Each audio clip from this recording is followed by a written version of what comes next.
Sorry about that. That's okay. There's too many people moving and shaking around here, and you can't really keep track of who's doing what.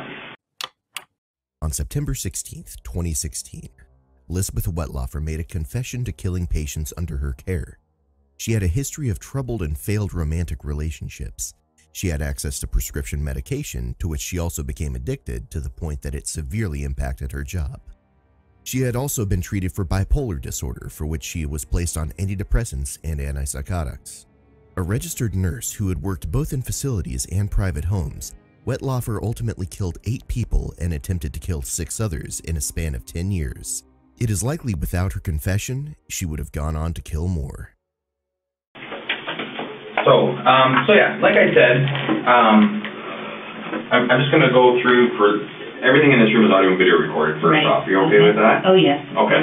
So I just want to go through, like I said, a couple formalities, cover a few little things off, things that I have to do on my end that I need to do, and things that I just want to tell you and make sure that we're all on the same page before we get going. Okay. Okay.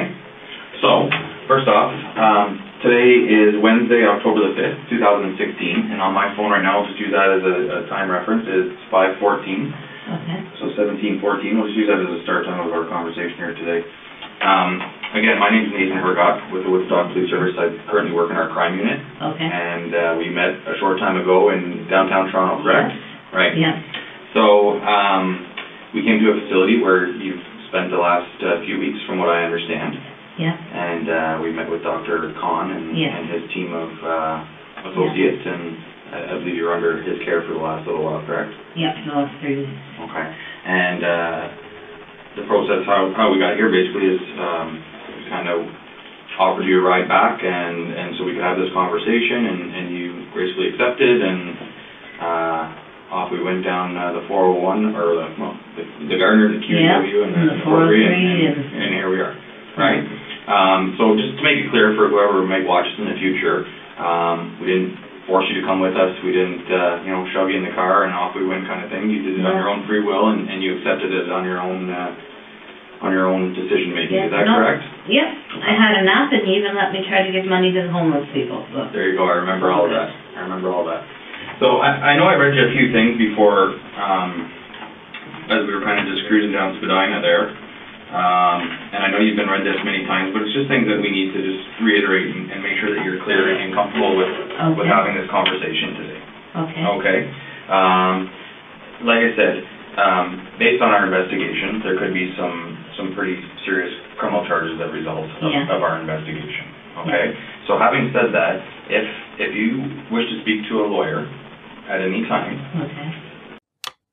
Unlike most people brought in for questioning, not only is Wetlaufer cheerful and cooperative, she is ready to make a full confession. This reaction is more in keeping with someone who has uncharacteristically committed a crime of passion and is unable to live with the guilt, but it also occurs in those with some type of mental illness and want to get caught to keep them from going on to commit more crimes. I don't want you to hesitate. We can make it happen whenever you like. So whether it's now, 5 minutes from now, an hour from now, or 3 days from now, whatever the case may be. We're not going to be asking questions for 3 days, are we? I hope not. No, I hope not. Okay. I'm just saying that any time that you want to speak to a lawyer, that you're kind of in our company or whatever the case may be, you let us know and we can make that accommodation for you. Does that make sense? Yeah. Okay, because in your position as a Canadian citizen, you're entitled to have free legal advice from a legal aid, duty counsel lawyer, a lawyer of your choice, whoever you like. Okay. Make sense? Yes. Okay. And like I said, because there could be some criminal charges that result of our investigation. Right. Okay. Also, and I know you've read this many times before, that you may be charged with many criminal offenses, and you don't have to say anything in answer to the charges that you face. But if you wish to do so, we're going to do that today. But whatever you do say could be used in courts. And I know we had that conversation in the car on the way back to Woodstock, and I asked you to repeat it in your own words, and you kind of gave us a few of describing it in your own vocabulary. As you said something like, it's not Vegas. What happens in the car on the way back doesn't necessarily stay in the car, right? Yeah. So same thing in this room. Anything that you say and everything that we talked about could be used as evidence at court. Yep. Okay? Okay. So kind of, to put it easily, the same rules apply. Okay? And if you've spoken to any other police officers, I know that you've dealt with the Toronto police officers. Yeah. There was a couple officers in the car on our trip back here. If anyone's persuaded you or tried to push you into making a statement, whatever they said, I don't want that to influence you in any way. Okay? No, what I'm about to say, I'm giving of my own free will. Okay. All right. And I appreciate that. And we'll get moving forward. For another few things, and I know that we said this in the car, you are not under arrest right now. Okay. Okay, I want to make that very clear to you. Okay. Okay, you're not under arrest.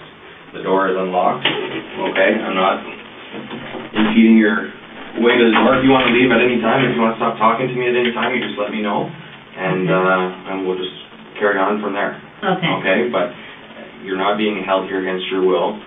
We're not forcing you to speak to us. We just have some follow-up questions from the investigation that kind of got going while you were in Toronto. Yeah, being interviewed is hard because it takes so long. It does. So I'll do my best. Like I said, if I have to get up and pace around a bit or whatever. If you want to take a break at any time, you let us know. If you want to get up and pace around, I'll just kind of hang tight here and we'll just keep conversing as long as you're comfortable. I'll go as long as I can. Okay. All right. Sounds good. That's kind of all the formalities, but like I said, those are the things that I just wanted to make sure that we're clear to you. And if you have any questions for me before we get started, the floor is yours. Is there anything or any concerns that you have? No, I want to get through this and find out what happened to my mom and dad, because I know they're upset because someone went to visit them today. Okay. And visited them today, and they said, they're here, we're concerned, what's going on? Yeah. Oh, I can imagine. I honestly don't have those answers for you, but I can get them for you. My role in this investigation so far has been not as in-depth as some of the other officers, but my task today obviously was to travel to Toronto and meet with you with my fellow co-workers and come back here and have a conversation. So that's kind of where I'm at right now. But I can definitely get those answers for you, and I don't want to upset any more people that need to be, especially your mom and dad. Yeah. Okay. You should have bought blue chip tickets while you were there. You know what? If I could afford them for the playoffs, I probably would have. Yeah, that was exciting last night. So just for the record, and I know you prefer to go by Beth is what you told us, is that correct? Yes. Can you just state your full name for me? Elizabeth Tracy May Wettlaufer. Tracy May? Yep. Okay, and just spell your last name for the record. Wettlaufser. Okay, perfect. And Beth, the reason why we're here today is because we've received some information back at the end of last week with regards to some information that was provided to the Toronto Police Service, which has led us into quite a bit of work, and Lisa's here today to speak to you with regards to kind of how this all started and follow up. But basically, I've watched your statement that you provided to Toronto. Okay. And we've been provided this document here. Does that look familiar to you? Yes. Okay. All right. And from what I can see here, there's 4 pages of a handwritten document. Is that your handwriting? Yes, it is. Okay. And it just kind of goes through some people that you've encountered in your career from 2007 through to... While it's understandable that Detective Hergott has to make absolutely sure that there is no question that this is being a forced confession, it is frustrating how long the process takes, even when she has stated that she is there on her own free will to make her statement. 2016 of August. Yeah. August of 2016. Okay. So that's kind of the focus of our investigation right now is the information that you've put on these 4 pieces of paper. Yes. Okay. But before we get into that, I just want to kind of get an idea of your career and where you've been in your career and kind of how you got into things. And registered nurse. I started from Heron Park Secondary School.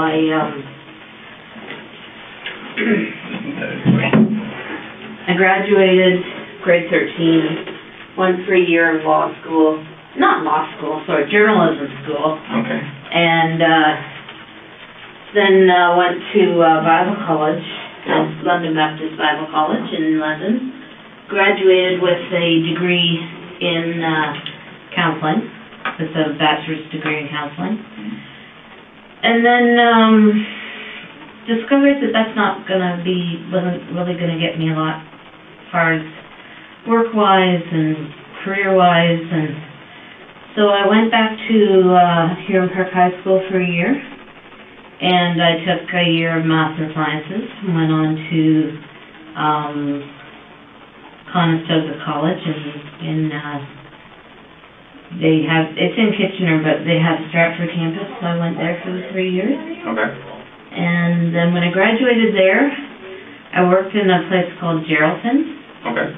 which is 16 hours north of Toronto. I was gonna say, that's quite a bit north, isn't it? 3 hours north of Thunder Bay. Yeah, that's ways up there. Yeah. Worked there, couldn't stand the isolation, moved back. Worked for an organization called Christian Horizons here in town in one of their group homes till 2007. At which time my marriage fell apart in February 2007, and I met a woman online, Okay. and she decided to move to be with me. Okay. So I ended up quitting the job I was at and going to Crescent Care to make a little bit more money because I was the only bread earner. Mm-hmm. So I started working at Crescent Care, I believe it was June 2007. Okay. And how long did you work there for? Until 2014. Yeah, till I think it was March 2014. And were you always in the same role, or As did you do different roles at Crescent Care? Or? I was a registered nurse, Yeah. and registered nurse's role is always the same. Yeah. As Wetlaufer is giving her work history, it is interesting to note that she is leaving out pertinent details. She has dealt with substance abuse problems for years, which has impacted her work. Once she was found passed out drunk in the basement during a night shift, and another time she made a medication error while high that nearly resulted in the death of a patient. She has also stolen medication. Perhaps she will go into these issues at a later point, or maybe she feels like she is already going to be confessing enough without having to dredge up every negative aspect of her life.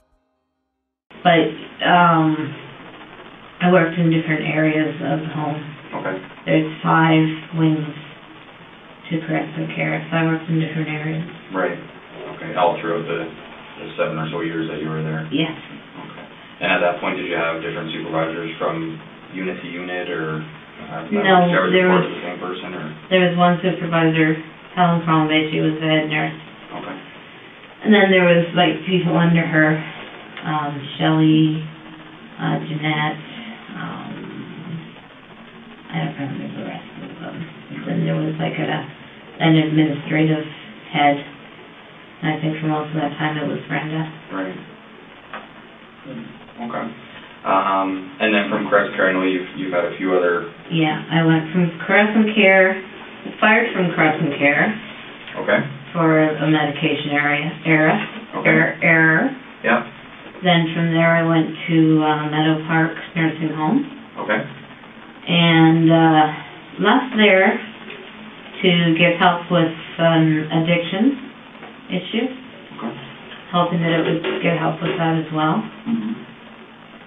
And then when I came back, I started working again in January. I left Meadow Park in September of 2014, and I started working for a... Wetlaufer does bring up her addiction problems, although she makes them sound less severe than they were. Still, given what she is there to confess to, she probably thinks that it doesn't matter all that much in the long run.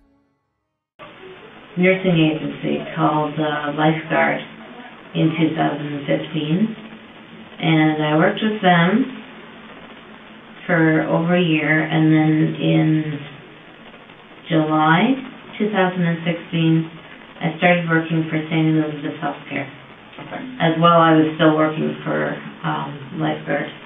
Oh, okay. And how did that work? Did you just split your time between the two, or was it just kind of a part-time position at both organizations? St. Elizabeth was my priority. Okay. So, and Lifeguard is very much, you pick up the shifts as they come. There's very few scheduled shifts, so Gotcha. I could say yes and no to them and focus on St. Elizabeth. And were those roles where you would do like in-home care with different clients? With Lifeguard, it's an agency, so you go into nursing homes, you go into people's homes, you go into like retirement homes. We did a lot of different things, a lot of one-on-ones with people, like in their own homes, 12-hour shifts, 8-hour shifts, sitting with them. A lot of stuff I did was sitting with palliative patients. Right. Okay. That would be tough. It was okay. Yeah. Like, because I knew they were going to die. Yeah. And it was just an opportunity to give the family a rest.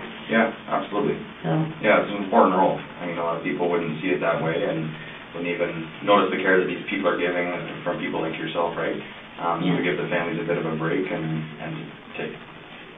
take that role is important, which a lot of people don't see, right? Because when someone's dying in the house, families don't want everyone to be asleep at once, right? And that can be very hard if you're not able to do that. That's right. But if you have a nurse there that says, no, it's okay, I've got this, I know the medications they get, it's going to be all right, then... Everyone kind of rest easy. Yeah. Good. Back at Meadow Park, what was your addiction? Hydromorph. Okay. All right. Hydromorphone. Okay. And how much were you using? When asked directly, Wetlaufer is surprisingly straightforward about her addiction and how she illegally obtained the medication.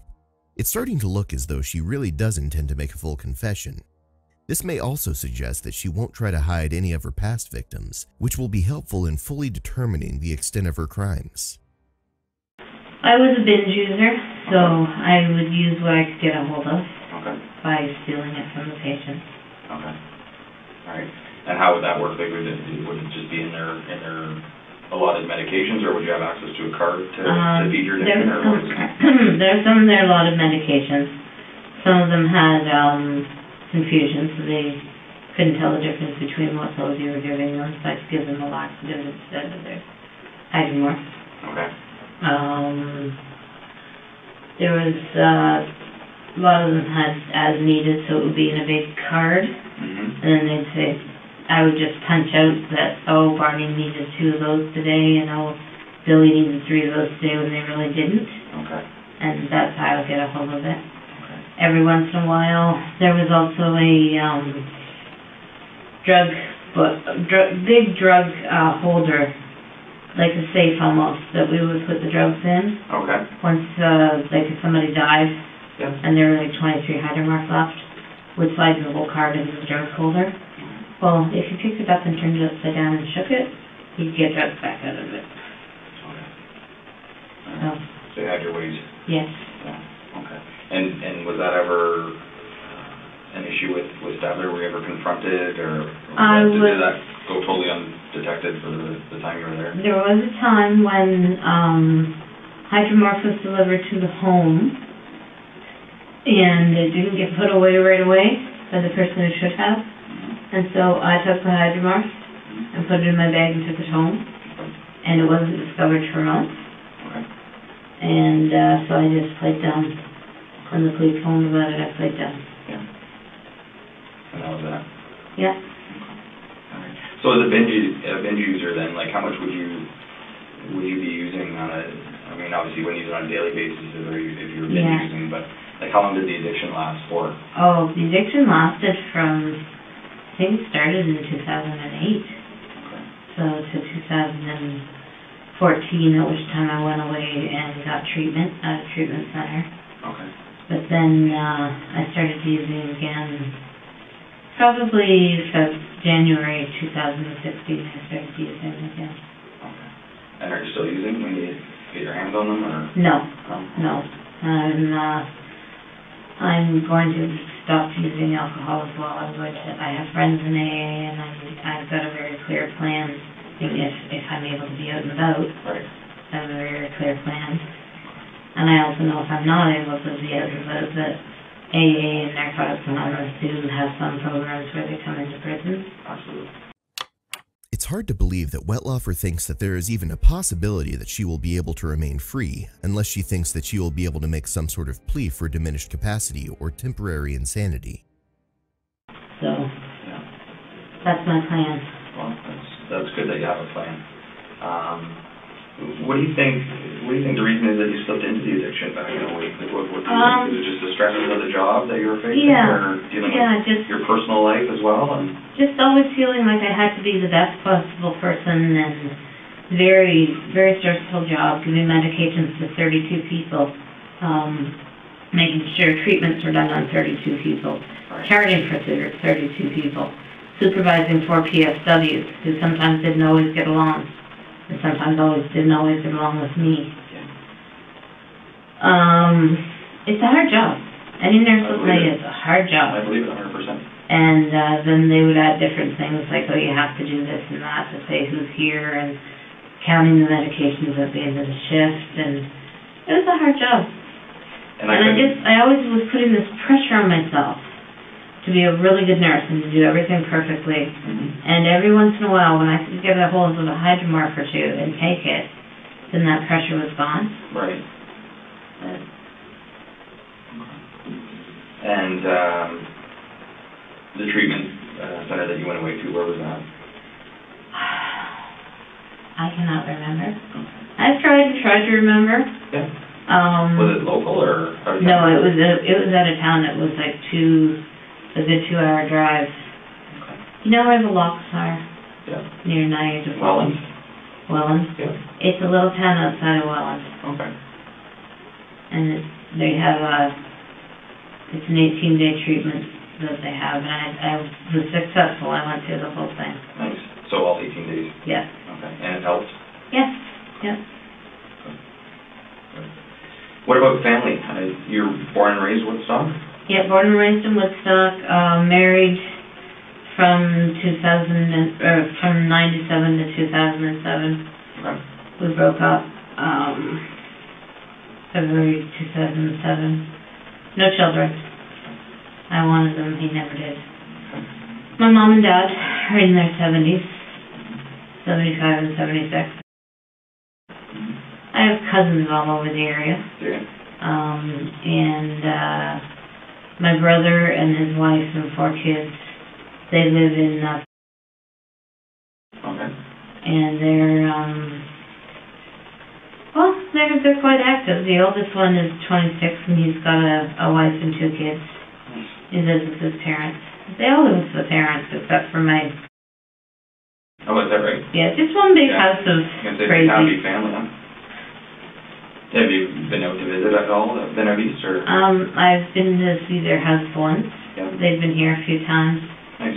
They came in 2013 for my parents' 50th wedding anniversary. Nice. And my nephew and his wife stayed behind and lived with my parents for a few months while my nephew tried to go to Bible college. Okay. But he wasn't successful, so they went back. Yeah. So your brother older or younger than you? Older. Older. He's 3 years older than me. Okay. He's 52. Right on. Good. Although Wetlaufer makes mention of her ex-husband, she hasn't brought up her more current ex-wife, Sheila Andrews. This may be because they parted on bad terms. Andrews has claimed that Wetlaufer was childish and threw temper tantrums, and was unwilling to help in the care of her mother. This last point being something she may have eventually been thankful for once all of this was brought to light. So as far as your latest position at St. Elizabeth, Yeah. that was your last position as a RN, is that Yes, correct? it was. Okay. Yes. And you said you resigned from there? Yeah. Okay. What brought you to that?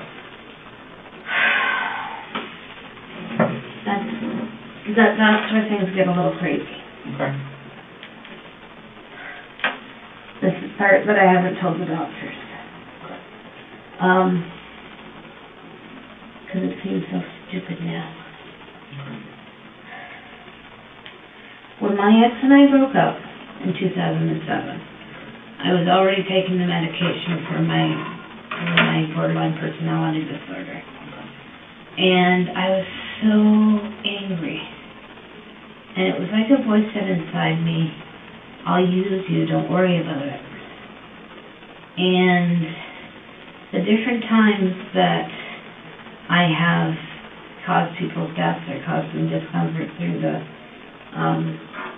insulin, I believe it was the influence of that voice or whatever it was. It wasn't a voice in my head, it was a voice in here. And when I would do it, afterwards I would hear like a laughter in my chest.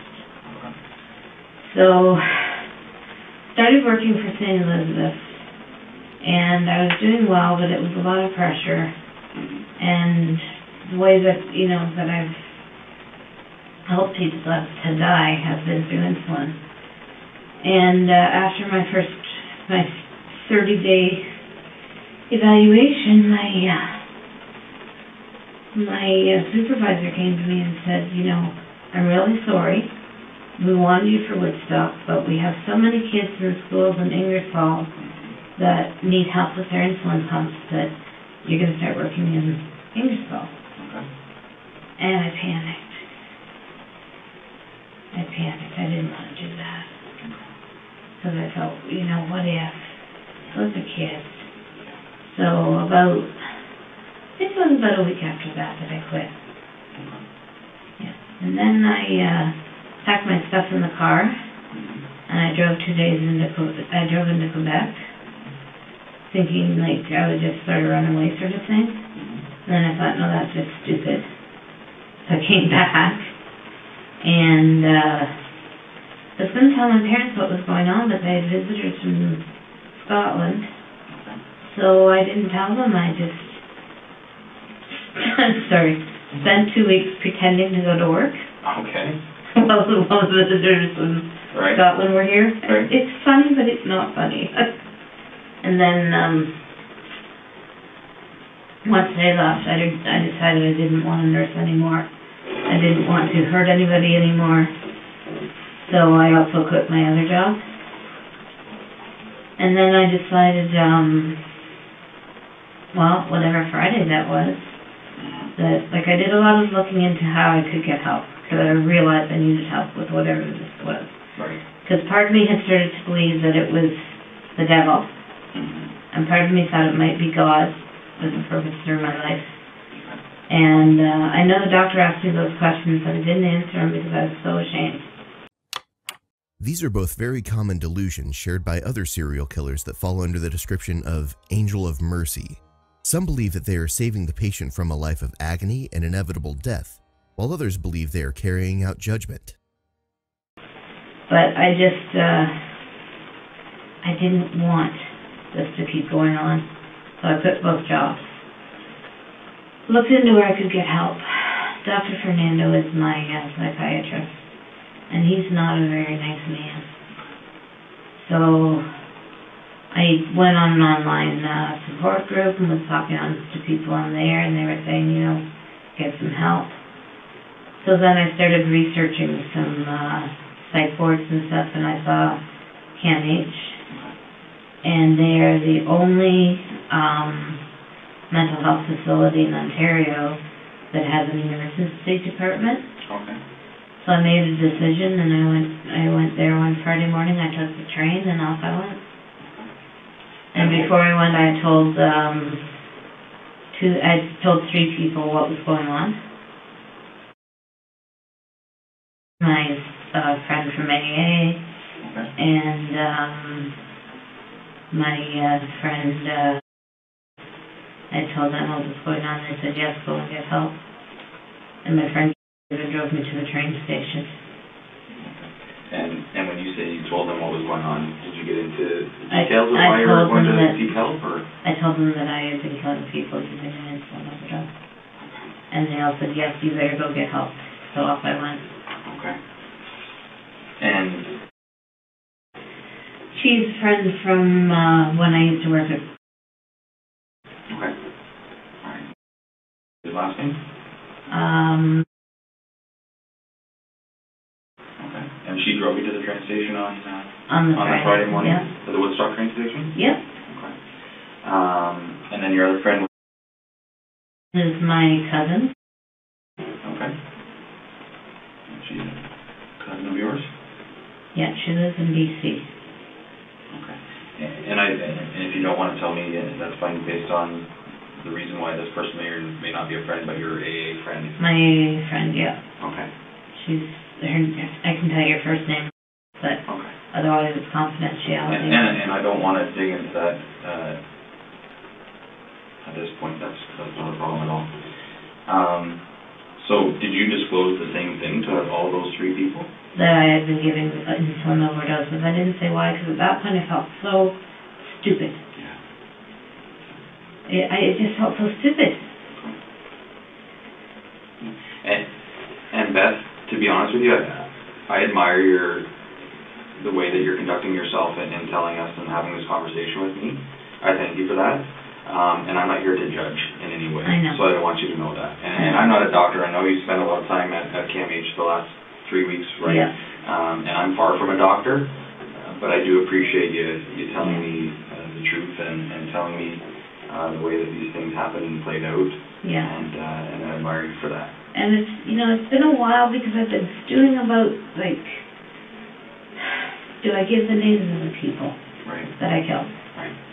Because then here's 8 families that thought that their family member died peacefully and normally, and they didn't. And what's that going to do to those families? Right.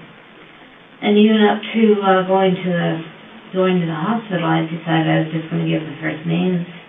And my cousin said, listen, they know what years you worked there. If you don't tell them the exact names, they're going to go in there and go over every single file. And that's going to be even worse for the families there. Right. So that she was the one to give me that advice, to give the names.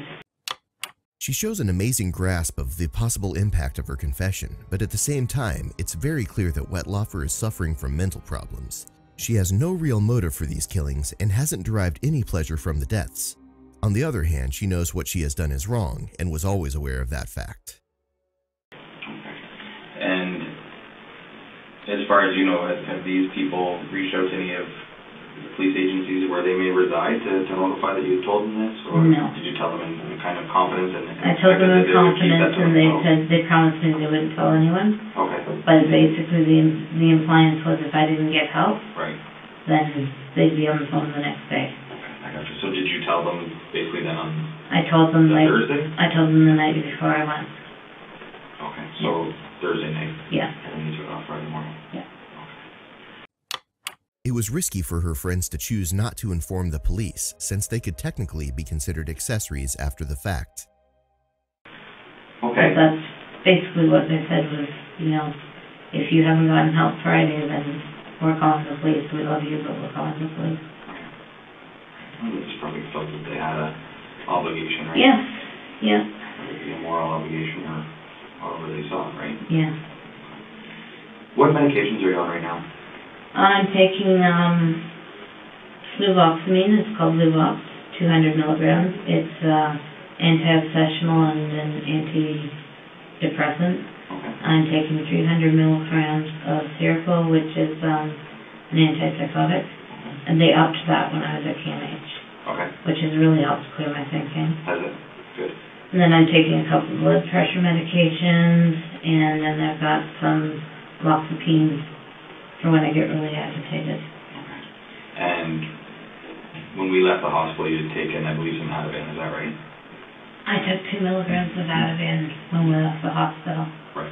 which was, you guys noted the time, 1:30 or something like About that. right. Yeah, Yeah. exactly. And I've had nothing since. Okay. And I know that the Dr. Kahn provided with a prescription that... Yeah, and he also gave me 2 loxapines. Yeah. And was very strict.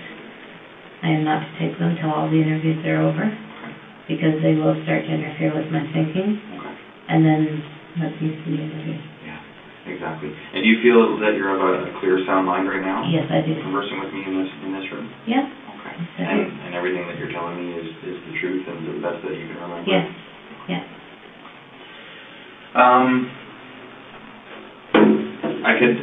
I could appreciate where you're coming from as far as the work that you went through. Obviously, I've never been a nurse and I've never worked in the profession that you did, but I could imagine how overwhelming it is. Yeah. Having a lot of responsibility, maybe not having the support of the administration or your supervisors, just kind of go out and get it done, right? Yeah. And that could be, I could see how that would be stressful, and I could see how that would drive you maybe into your addiction and into other things. But I want to just go over this document, if that's okay with you. Yeah. Okay, would you be willing to do that with me? Yeah, yeah. Okay, and you do your thing. Sorry. No, don't be sorry. Absolutely not. This is pretty, excuse me, major. I've only ever had parking tickets. I've never been arrested for anything. Well, like I said, you're not under arrest I right know. now, but it is a very significant investigation, you're right. I understand. And like I said before, Beth, I do appreciate you speaking with us, and I can imagine that, does it feel like a weight off your shoulders? Yes. You've been carrying a burden for quite some time. And I've tried to get help a couple of times. Yeah. Well, sometimes it takes a few attempts to finally commit to it, right? Yeah, I had a pastor that I told me, he prayed over me and told me I'd be fine. And that was God's grace. And then When was that? that was Halloween 2013. Okay. Yeah. And you kind of divulged to what had happened to you to that point in your life with Yeah. involving these people? Yeah. Okay. And where was that? That was here in town. Was it? Do you want his name? If you want to tell me, it's up to you.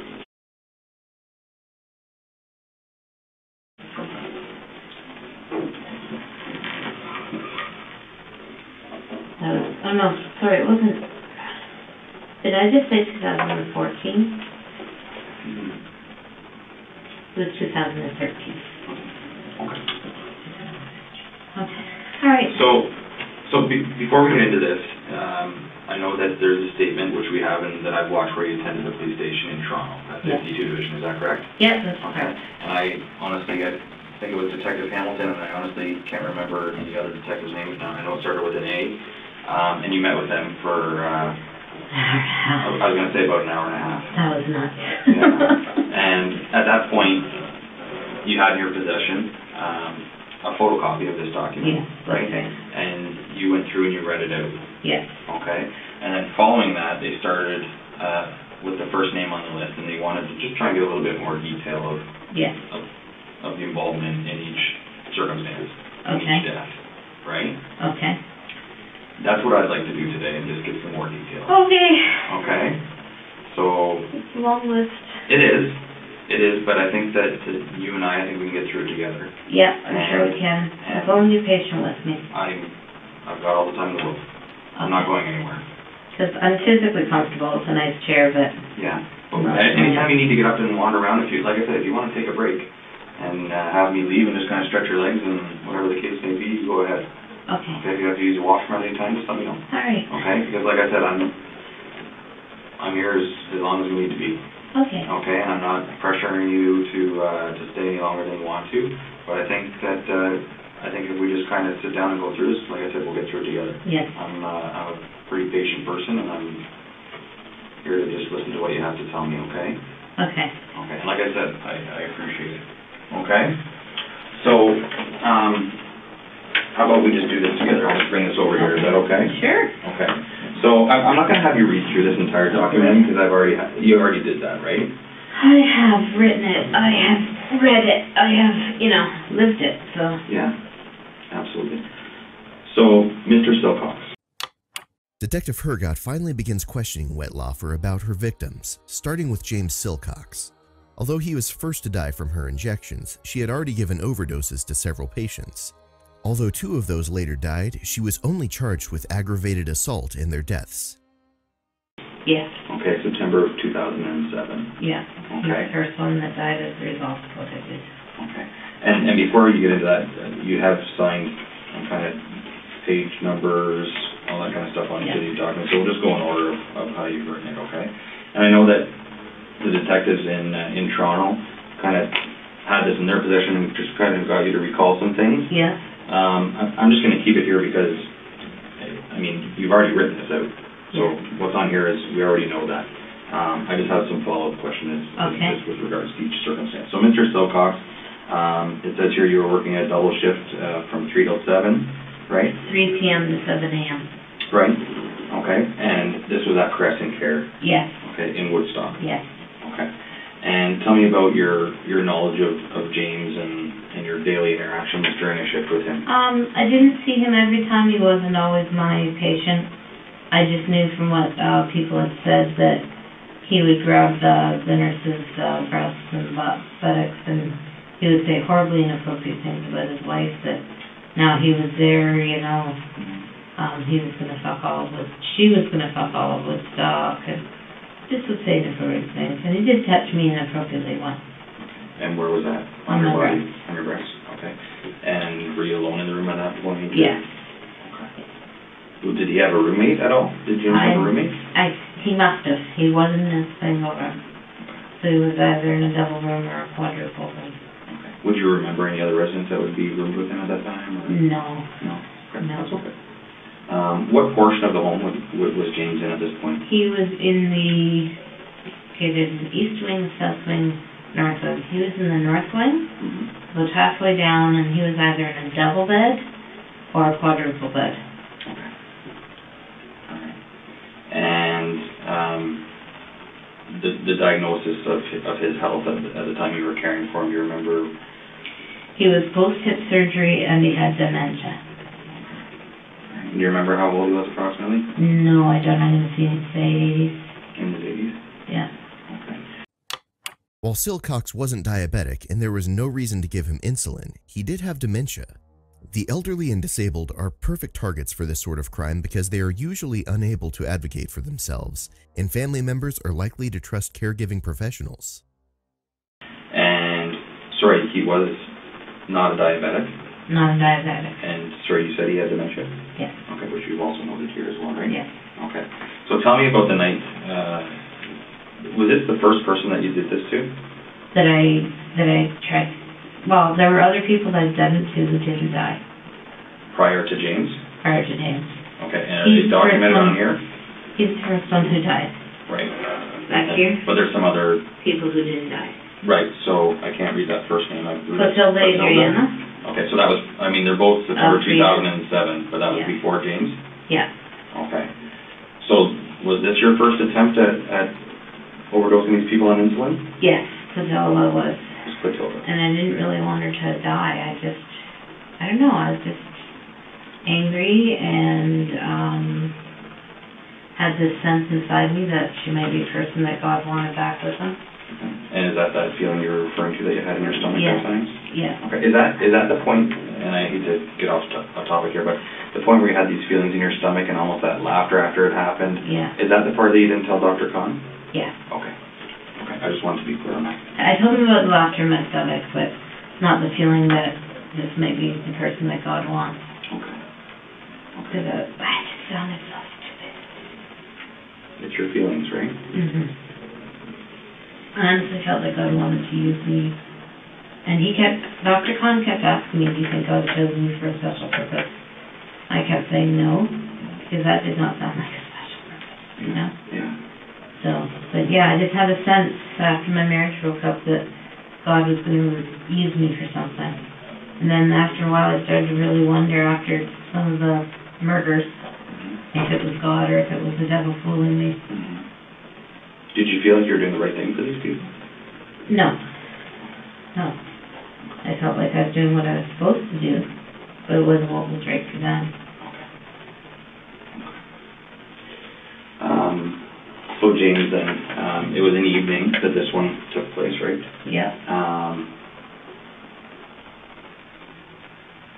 It says here at about 9:30. Yeah. Run me through. About 9:30, I gave him a dose of 50 milligrams of insulin. He's not diabetic. So I used a borrowed insulin pen, borrowed insulin, and gave him an insulin shot. And at 3:30, the PSW, throughout the night he was yelling out, I love you, and I'm sorry. And not to me, but just you could hear him calling out in his room, and that's what he was calling out. And then at 3:30, the PSWs came to me and said that he was gone. So I did what we're supposed to do. I went and listened to his heart and chest, called the doctor, called the family because that's what they wanted. Family came in and sit with him for a while. doctor came in and said that his cause of death was from an embolism due to his post-hip. He'd had a hip surgery. Okay. Doctor ruled it embolism due to post-hip surgery. All right. Who do you think he was talking to when he was yelling out, "I love you"? I thought it might be his family. Okay. I really did. When they came in and talked to me, they wanted to know if he'd said anything. Right. So I told them that I was so ashamed. Yeah. So ashamed. Yeah. When you were speaking with the family. Yeah. And is that the family that kind of commended you for the work that you had done? And Yes, and spoke to I've you been how much there they for appreciated him, things? and yes. How did that make you feel? Awful. Absolutely awful. How did you deal with it? I just went home, went to bed. You know, I felt awful. Maybe I fought with my girlfriend. Did some exercising, you know. Yeah. Played some games on the computer and just tried to forget about it. Did you have a problem sleeping that night at all, or anything like that, or did you? Well, I was working nights, so I was, It would have been during the day then. I would say I tossed and turned a bit, yeah. Felt pretty bad. And I didn't want to see the family again. So I tried to make sure I wasn't working when they came to pick up his stuff, and I wasn't. And what room, do you remember, like a room number, or just, like you No, said, it was down in our phone. the wing, yeah. Okay. Where did you get the insulin from for James, for Mr. Stillcox? You said you had taken some insulin, and where did you get those? The insulin was kept in a fridge in the medication room. Okay. We had 2 medication rooms. Insulin was kept in a fridge in the medication room, and extra pens were kept in the drawer. So you could just say somebody had someone admitted and you needed a pen in a hurry. So you just put the insulin in the pen and put the needle on and dial up the dose and give it. And how was that documented to know that, so that Crescent Care would know that you were taking that insulin? They didn't keep track of insulin. Okay. This shows very poor security measures taken by that facility. Each dose should be carefully documented, no matter the inconvenience. It may seem extreme and tedious, but it's the only way to prevent something like this from happening. So it was just something that was available for the nurses' use when they knew that it was appropriate for the certain patients. Yes, now each patient has their own insulin, Right. and maybe somebody may have noticed that a lot of insulin was missing if a lot was used, but I was always careful to use different people. Okay. Different people's insulin. Insulin, yes. Okay. All right. And Mr. Stillcox, then where did you inject the insulin into his body? I'm not really sure. I'm going to say his arm or his torso. And did he know what was going on at that point? Not really. Was he a verbal patient? Like, could he Oh, converse yeah. with you and He communicate? didn't really converse. He did a lot of yelling out. Don't really remember him reacting when I gave it to him. So he didn't react? I don't remember him reacting, no. Okay. Would he maybe just think it's a regular portion of his day and Probably. receiving the medications that he so required? Probably because he had dementia. Okay. Yeah.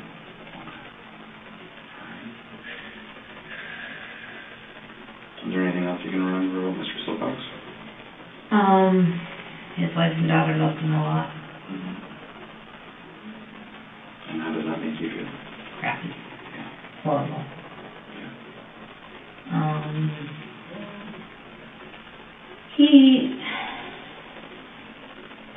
Like I said, he could be a bit of a handful, but, you know, he ate and drank normally, took his pills when you told him to, so nothing else I can really remember about him.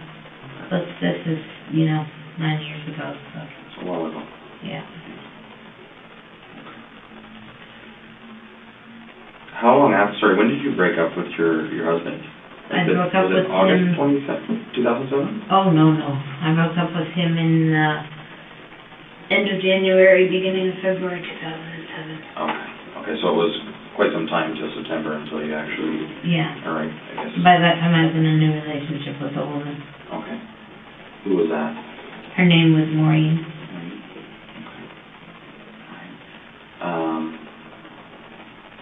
Did you ever disclose to her what you were doing? No, absolutely not. So you just kind of went about your thing with Mr. Stillcox? Yeah. Went home that day, did your kind of some exercising, computer games, went to sleep. Did you work again that next day? I don't remember. Don't remember. Do you remember who you would have been working with on that occasion? No. No? No, I don't. I'm sorry. Okay. Are you okay? Yeah. You want to get up and stretch? I just do a lot of fidgeting. Okay, that's okay. Hey, you're not bothering me. I just want to make sure that you're comfortable. Yeah, I'm okay. Okay. If I need something, I'll do it. Okay. You betcha. Do you remember who your supervisor would have been at that point? Well, that would be Helen Crombie. That was the head nurse? Yeah, she was always, like, whoever was on as the nurse was the charge nurse. Okay. So I was the charge nurse.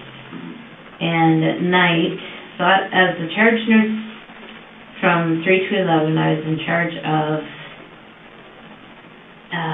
1, 2, 3, 4, 5, 6, 7, 8 PSWs. And I was and then there was 2 other wings. And so at night, as the charge nurse, I was responsible to look after the RPN on the other side. I'd be a resource for her. Okay. There were 4 PSWs on that side and 4 PSWs on my side, so 9 people. Okay. And then Mrs. Crombie, of course, she wasn't around with me. Okay. She's rotated. Yeah. Yeah. But she's who we all answered to. Okay. She was, her and the executive director, Brenda, I don't remember her last name. Okay. I'm sorry, I'm probably gonna pass gas with Julie. That's fine. Don't worry about it. So, as far as Mr. Silcox goes then, besides what you were feeling in your stomach, and besides that you thought that this was a purpose that you were given on from your relationship forward after breaking up with your husband, right? Yeah. You indicated that he wasn't a very nice man. No, he wasn't. Is that a portion of what happened? I don't know. Okay. I wonder if that's a portion of how I chose him. Mm-hmm. And afterwards I did feel a release and a relief. Mm-hmm. Like a relief of pressure. Okay. Because throughout this document, and as we go through it, a lot of these people...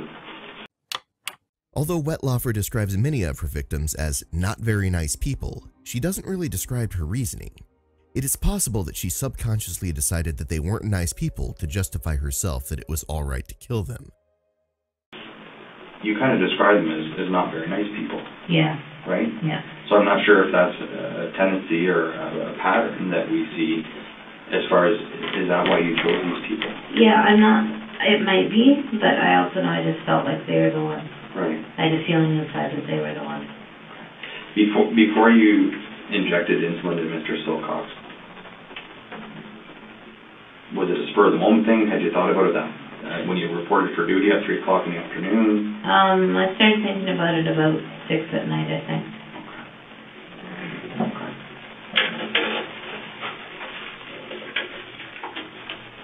And do you remember who the pronouncing doctor would have been? No. Like how did that process work? That process, the way it worked was person's found with no vital signs. Nurse goes in with the stethoscope, listens for 1 minute. If there's no heartbeat, no lung sounds, nurse goes and calls the doctor on call. Okay. There was also a sheet that we had to fill out if we thought it was a coroner's case. In this case, I don't believe we thought it was. And then family is called. And the doctor may wait to come in and pronounce in the morning. Okay. Family can come in and visit the body at any time. Okay. So then the PSWs would get the body ready. Okay. So prior to the doctor announcing in the morning, the family could come in and spend time? Yeah, so the PSWs would just clean them up, put on, clean breeches and Right. clean up the bed and stuff. Right.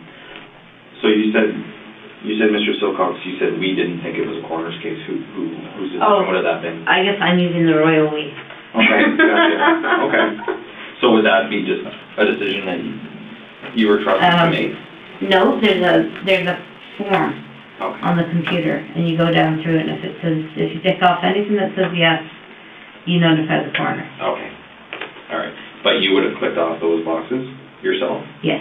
Okay. So obviously, knowing that you had done this to Mr. Silcox, did you feel that you wouldn't click yes so that attention wouldn't be drawn to you? You know, I honestly can't remember if he was a coroner case or not. Okay. He might have been.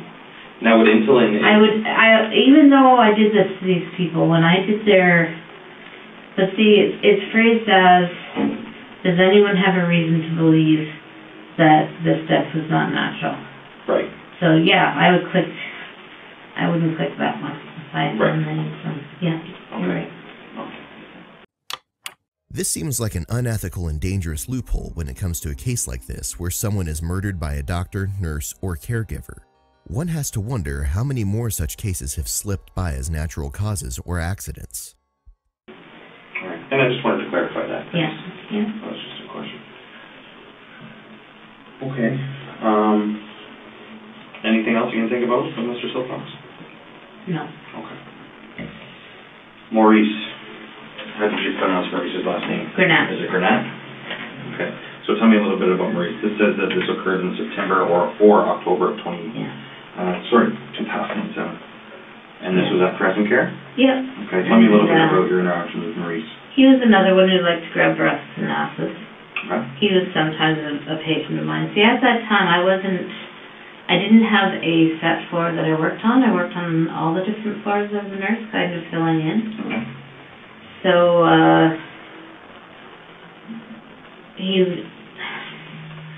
one afternoon I was working with him and he did grab me. Mm-hmm. And again, I got that feeling inside that this is his time to go. So I gave him an overdose of insulin after supper. And I believe he died the next day. And what was your shift that, do you remember what shift It you were was working at 3 that to point? 11. 3 p.m.? Yeah, to 11 p.m. To 11 p.m. So like So an afternoon shift. he died when I wasn't there. Okay. And he was known for, it says here, grabbing the staff's breasts and asses. Yeah. Okay. And do you remember who you would have been working with at that point? No. Okay. Do you remember where Maurice was within Crescent Care? Yeah, he was down in the north wing. I think he was in a double room on the right-hand side. Okay. Yeah. And do you remember who his roommates would have been at all? No, I don't. But I do remember that when he started going downhill after the insulin overdose, they moved him to the palliative care room right by the nurse's desk. Okay. And at what point of the day do you think that I think you said this already, but just to confirm, what time of the day do you think it was when you had injected him with When I injected him, it was afternoon. I think it was 4:30, 5:30. Okay. All right. And what was his reaction to receiving the insulin? Again, it was just kind of like, oh, okay. I just said, the doctor wants you to have a vitamin shot. That's what I usually say. And was he able to communicate? Was he verbal? He was verbal. Could converse? Not totally, but he could say something, yeah. Okay. All right. And did he question this vitamin shot at all? No. And he passed away the next day? Yeah. Okay. So, being that you weren't there when he had passed away, you wouldn't have been the one checking the boxes. That's right. So, do you know, by chance, what nurse would have been responsible for Granat? No, I don't. No? No. Okay. Did you ever have any concerns that he didn't pass away while you were working and that, suspicion may arise? No, I didn't. Well, yes, I did a little bit.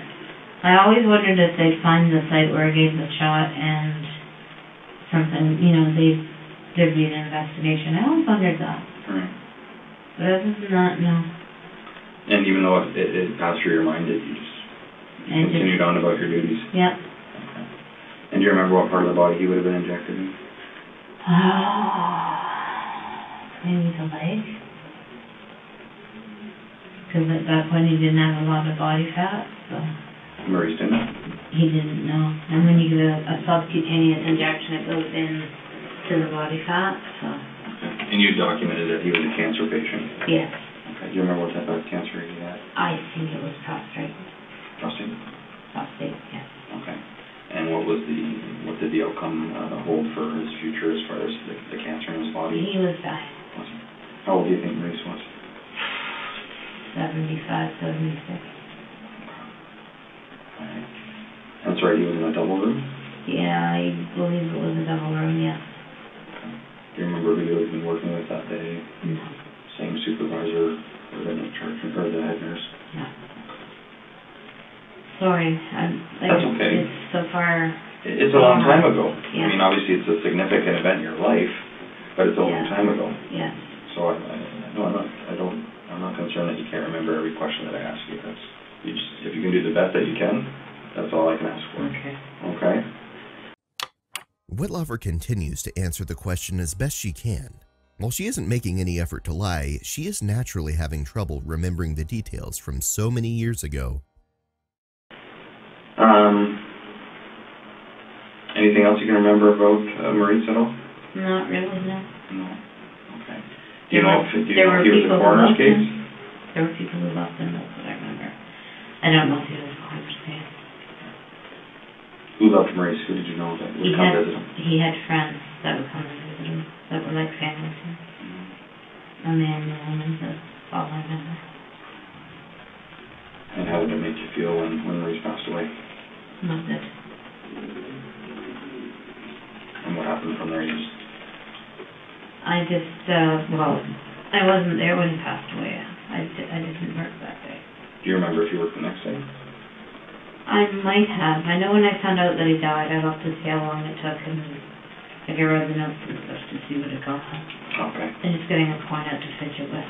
Yeah, no problem. Whatever you need. So after you found out he had passed, you kind of read through the documents, and yeah. do you remember seeing anything that kind of said, No. This isn't a good thing for me, or? No. Okay. So. And even if I had, I couldn't have altered them. You could have, or could not. Okay. The next person on your list is Helen Matheson. Yeah. Okay. So you go from September or October to 2007. Yeah. And then Helen was 2011. Yeah. What happened between those years? I think you'll see that Was there some attempts? In 08, 09? Yeah. Okay. Okay. And we'll get to those. Yeah. Okay. Helen, I don't remember a lot about. She was very quiet, very determined. Just seemed to be waiting to die. Mm-hmm. Again, I had that feeling that, this is the one. Mm-hmm. And I made a bit of a fuss about her that night because she was very lucid. Mm-hmm. And we talked about how much she liked blueberry pie and ice cream. Okay. So on my break, I went to Walmart. I got a small blueberry pie and some ice cream and brought it to her, and she ate 3 or 4 bites. Nice. And then that night I overdosed her. Because, like I said, I had that feeling that it was her time to go, and... What do you mean by that? Do you think she was towards the end of her life at that I point? know that she was the person to go next. Okay. And that was in your mind, in your stomach? Yeah. Where was that feeling? In my chest In your area. chest. And after I did it, I got that laughter. Okay. When would you feel that laughter? Would you feel it right after you injected it, or once the person passed away? Both. Yeah. Both. Okay. And Helen was, you state here that she wasn't a diabetic? No. Okay. Just out of curiosity, how much insulin would it take to kill someone See, I that don't wasn't a know. diabetic, or I don't know. you don't know that? No. So it's kind of hit and miss. You didn't know that as a nurse, that this amount, or? No, there is no set amount. Okay. And I just Yeah. simply just don't know that No, answer. there is so no that's fine. set amount. Okay. All right, so different people would react differently to different amounts, is that fair to say? Yes. Okay. Yeah. And it would obviously make a difference if they were diabetic or not a diabetic? Yeah. This means that her death count had the potential to be much higher. Wetlaufer attempted this with at least 6 other people, and it was only through the random nature of their body's response to the insulin that they survived. I believe she died the next day. And it said, I don't know here, the doctor declared her to be palliative, and she died 2 days later. 2 days later. Okay. And do you remember how much insulin that you had given Helen? 60? I don't know. And where would you have gotten that from? From the same supplies I always get it. Okay. Do you remember where Helen was in Crescent Care? Yes, she was on the south wing, and probably about 4 doors down from the nurse's station, in a double room on the right-hand side. If you were facing the end, she was on the right-hand side.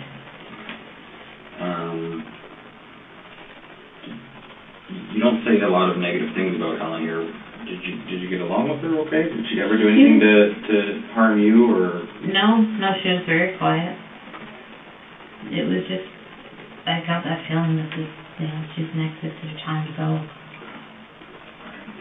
And her health at that point, what was her diagnosis? She was, I couldn't tell you her diagnosis, just that she didn't get out of bed a lot, and she had to be fed her food and fed her pills. So she was near her end of life. How old do you think Helen was when this happened? I'd say about 85 or 86. And do you remember what doctor were you there when she passed away? Is it 2 days later? I don't think so. You don't think so? So you wouldn't be which doctor pronounced her, even No. be too sure? Once I gave the insulin overdose, unless I was there for the shift I died, it kind of laid low and didn't, have anything to do with them. So if you issued an insulin injection to somebody, Helen, for instance, do you remember where Helen was injected? Probably her arm. Okay. So do you remember if she had a reaction at all? A reaction? Did you know if she confronted you in what you were doing at all? Was she able to? She might have said, ow. Was she used to getting insulin or needles? I don't know if she was. All right. But she wasn't combative or she didn't confront you and ask you what you were doing? No. Okay. Unlike her descriptions of her previous two victims, Helen was female, quiet, and didn't seem to cause any trouble for Wetlaufer. Without any trait or action to connect these people, it makes it harder to look back through Wetlaufer's work history to find any sort of problem. And given the fact that she mostly worked around elderly and terminal patients, it could take ages to go back and look into each death that occurred wherever she worked. And you said once you gave them their insulin, I tried to stay away from it. Sometimes I was very interested to see what was happening. I would just try to stay away from it. Okay. Would you ever go back into their rooms while they were still alive to see kind of how they were progressing through the? If they were my charge, yes, I had to. Okay. Even though you had attempted to take their lives. Yeah. Okay. And you would. What kind of symptoms would they show? Is it different for everyone? Or? Well, usually they'd get very diaphoretic, red. They could lose consciousness. They'd shake. Some people, one person had a seizure. I think it was just one person. 2 people stroked right out. Right after receiving the. Not right after, but they stroked out. Over time. Actually 3 people, because they believe James stroked out as well. So. Mr. Silcox. Mr. Silcox, yeah. Okay.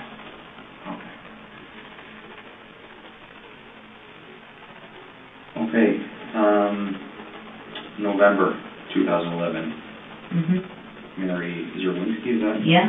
How do you recall her last name being pronounced? Yeah. And this was at Crescent Care? Yeah. Okay, and you said that she wasn't a diabetic, but she had dementia? That's right. Okay. But she could talk and communicate a lot. Mary could? Yeah, she was feisty. Was she? Yeah. She didn't hurt the nurses or anything. She was just very outspoken and feisty, and one night she said, I'm going to die tonight. Mary said that? Yeah. And I said, oh. And she said, yeah, why don't you get me into the deathbed so I can die? And I said, are you sure? And she said, yeah, put me to bed, I'm going to die. So I said, okay, and I went to the other nurse that was working with me, and she said, oh, okay, well, let's put her in the sinus care room if that's what you want. So we did, and then I thought, well, she must be the next one. Mm-hmm. I had a feeling inside of me she must be the next one. Because she was saying she was going to die, but there was no signs she was going to die. So I gave her an overdose of insulin. She became palliative and she died. I think it's been a couple of days. I think. Many people say that they are going to die soon, or that they want to die, but that doesn't necessarily mean that they actually want to. Or more accurately, they may think that they want to during a moment of pain, but then that feeling passes. Many patients under her care were also suffering from dementia and other disorders that affect the mind, and so were not able to give consent, even if euthanasia had been a legal option. Yeah, so she's died the next afternoon is what you need to know about here, but,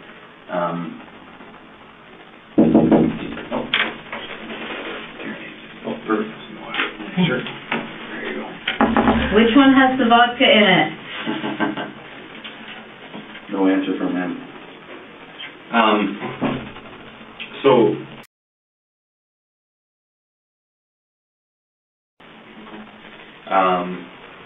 where was that in relation to where she was? Like, where was Mary and Chris? She was down the south wing, a couple of rooms down from the nurse's office. And so we did put her in the palliative bed. And would that be a decision that you would make, or someone else would have to make? Together we made it. Okay. But a supervisor wouldn't have to say, okay, no. Go ahead and...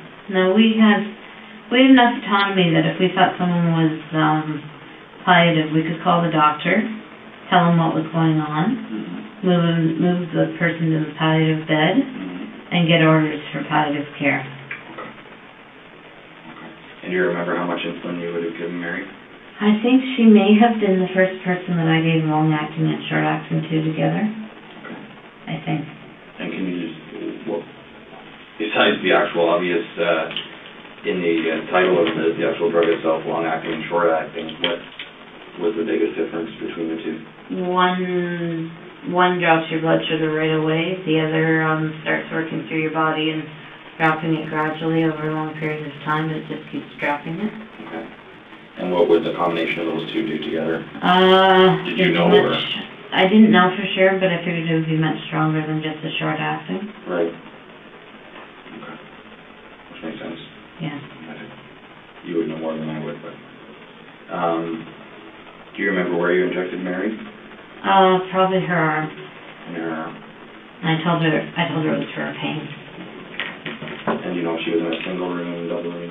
Well, we had moved her from the double room to the palliative care room, right kitty corner from the nurse's office. So where did you inject her? In the palliative bed or in her? The palliative bed. Okay. And she had vocalized to you that she thought that she was going to die that night? Yeah. So I said, okay, she must be the one. When I gave the insulin, I got that feeling inside and I lost her. Has she ever said something to you before about wanting to die? Not like that. No, she was like, I want to die tonight. I'm being dead, I'm going to die. And that was new to you? Yes. Do you remember what shift you were working? Afternoon, 3 to 11. Okay. And about what time do you think you would have moved her to the palliative bed and injected her? Might have been after supper, so about 7. And Mary ever done to harm you or no. Upset you in any way? No. She was fun. Okay. She was spunky and outspoken. Yeah. Do you remember being present when she died? I don't think I was. All right. And therefore probably wouldn't be a part of checking the boxes? No, I didn't do the boxes for her. Who was there to see Mary on a regular basis? Who came to see Mary? I don't know. No? I don't know. Do you know if she had family? Maybe a son, but I don't know. Alright.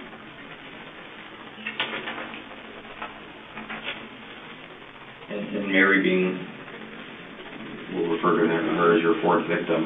Yes. The fourth person that you were successful in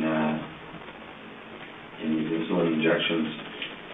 How did your emotions start to feel as it kept continuing? I kept having a lot of guilt.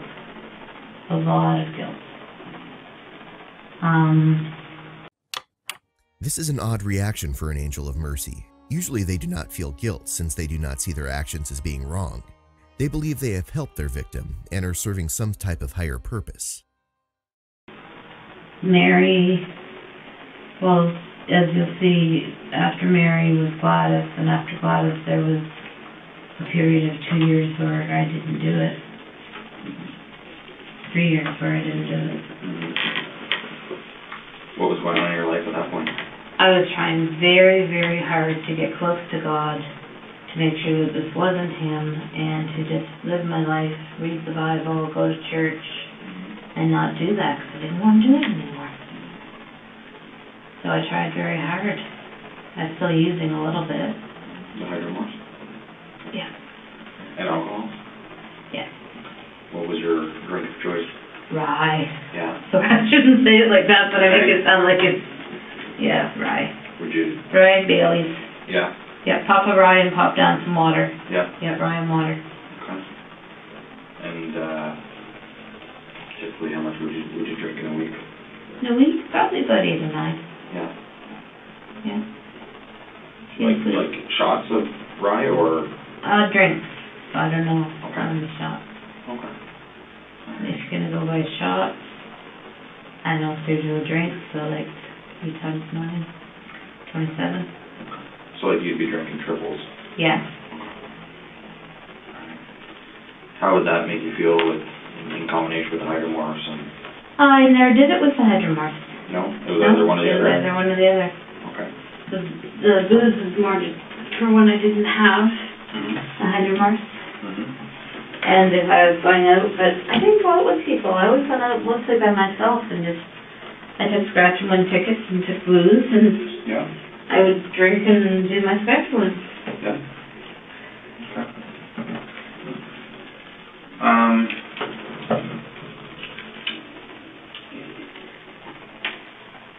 As significant and disturbing as this may be to the people that are going to hear this and learn about this, obviously there's a lot of families that we're going to contact Yes. and speak to.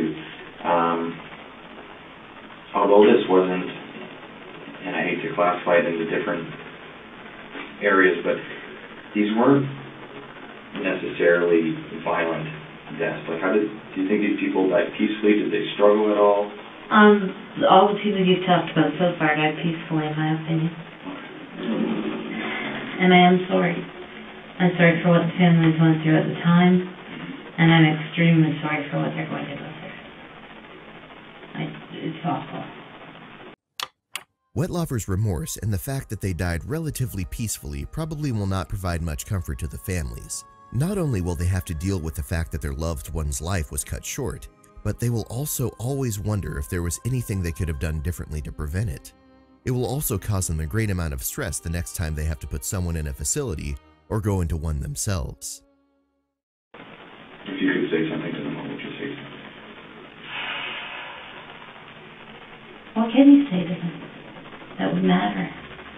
I'm sorry isn't enough.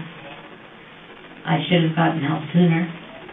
I took something from you that was precious and it was taken too soon. I honestly believed at the time that God wanted me to do it, but I know now that's not true. And if I could take it back, if I could get help sooner, I would have. And I'm sorry. And like I said, I admire you for whether it took 1 year, 2 years, 10 years, whatever it took for you to finally get help. That's a big step. Oh, thank you. Right? I mean, you could have been in this situation and taken this to your grave. Yeah. And who would have known? Right? That's what I was told to do by a lawyer. What's that? Take it to my grave and not tell anybody. So you've confided in a lawyer as well about this? A long time ago, yeah. Was it after all of these people? It was in 2014 before Before you went to Welland? Or yeah, sorry, to the Welland rehab center? Yeah, to the rehab center. So you spoke to a lawyer? I spoke to a lawyer, and she was the one who told me to get out. I need to go to the bathroom. No problem. No problem. Just for the record, and so it's documented, I have 6:26. Let's take a break, okay? Yes, thank you. Remember where you're going?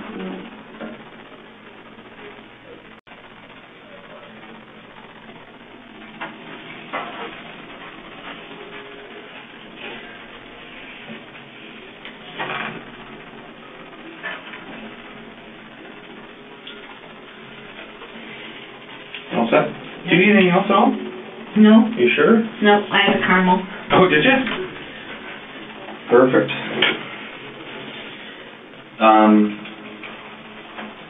Just for the record here, I have 6:30, and that'll just resume things, okay?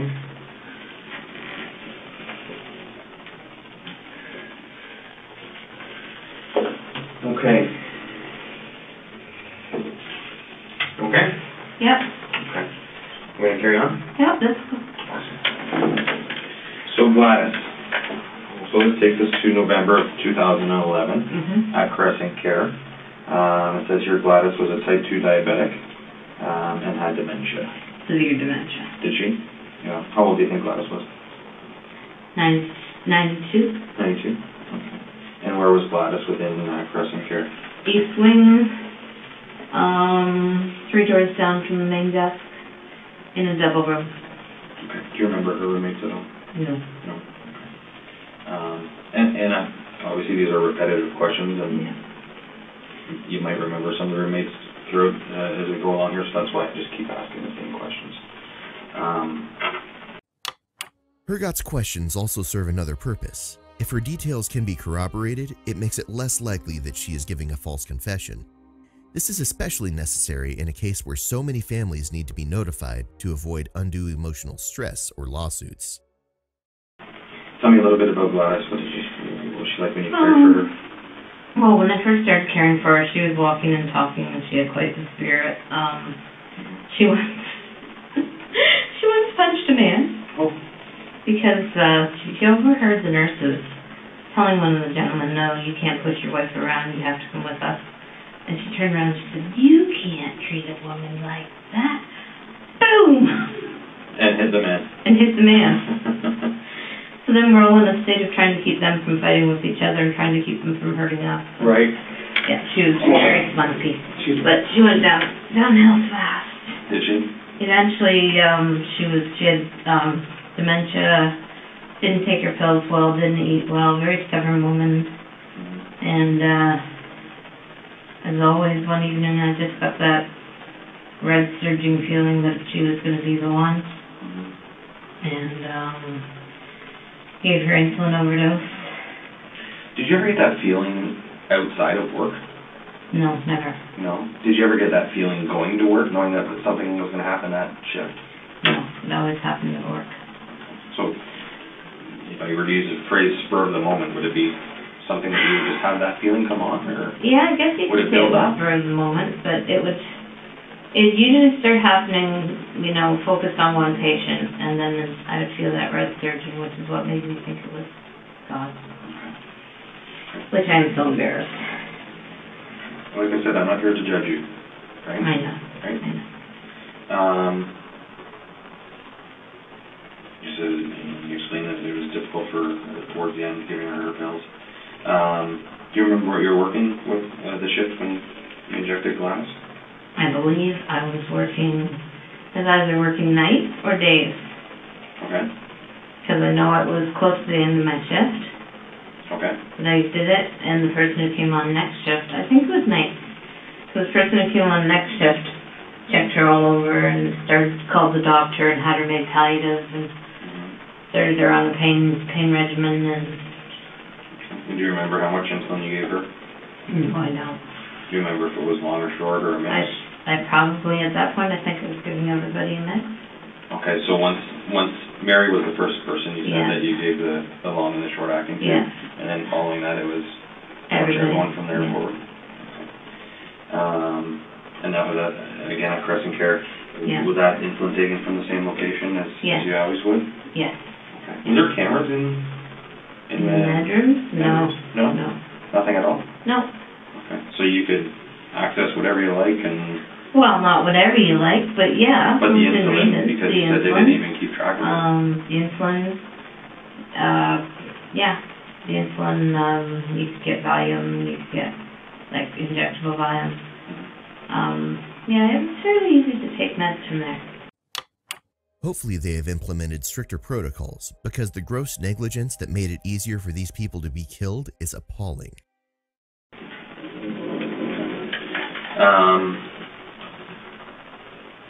and we'll get into, I'm sorry, I was gonna ask you a question, but we'll get into that a bit down the road. You know how long it took for Gladys to die? I believe she died the next afternoon, or that afternoon.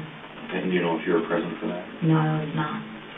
So therefore wouldn't have been a part of the process of the pronouncing and checking the boxes? No, no. When someone's dying, it seems like it takes longer than it does. If you're around, if you know what I mean. I do. Yeah. So. I'm sorry that you don't know. Thank you. As far as Gladys goes, do you remember if you worked the next day to learn about Gladys' death, or? I think I worked 2 days later. Okay. I think I worked the day after her death, whenever that was. Okay. What would play through your mind on your days where you inject, so Gladys, for instance, you inject her, you work nights, it says here, so Yeah. 11 till 7. You did this at 5 o'clock. You go home and carry it on about, if you have 1, 2, 3 days off, whatever Yeah. the case was. What was going through your mind on those days off? Were you thinking, when's Gladys going to die? I would wonder if she had died. I would wonder, you know, if this would be the time I would get caught. You know, what was I going, every time I walked in after somebody who passed away, I always wondered, is this the day I'm going to get caught? What kind of consequences play through your head? Like if damn, I'm caught, the gig's up. What kind of consequences do you think you're going to face if that were to happen back in 2011? Fired, jail, no more nursing license. That's exactly what I'm looking at now. Although I took myself out instead of being fired, but right. Jail and no more nursing license. As far as in 2011 though, and having that feeling, like when did those feelings start to say in your mind, like, I wonder if this is the time I'm going to get caught? Did it happen right at Mr. Silcox, or did it? Yeah, probably every time. Okay. Yeah. Okay. And Gladys, do you think, did she have a reaction when you injected her? She fought a little bit. Did she? Yeah. What do you mean by that? Like she struggled around, so I kind of fought on her leg that I could do where she couldn't reach me and pinch me. Okay. Would that be something difficult if you were giving her medication? She'd like you to pinch? Pinch, scratch, feel uppermost. Is that common in patients? Yeah. Yeah. Okay. And like even the PSWs who had to change her product, sometimes she'd fight them and scratch them and pinch them and twist their hair and yeah. Do you think that played into any part of your actions with Gladys? Particularly with Gladys? I don't know. I think some of it did. You know, the stubbornness and stuff, and yeah, just kind of okay, you're the next one to go. But again, there was always that red surging that I identified as God telling me, "This is the one. You know, this is how you work for me." Did you ever try and fight that feeling? Later on, as you'll see. Okay. But when you got that feeling in your chest and stomach, would you directly go to get the insulin? Pretty much. As soon as I had time with the rest of my job. How many patients would you be caring for 32. On one shift? 32. You'd be responsible for all 32? Yeah, 32. So each nurse would have 32? Yeah, nurse, our registered practical nurse. Okay. So that's a busy day.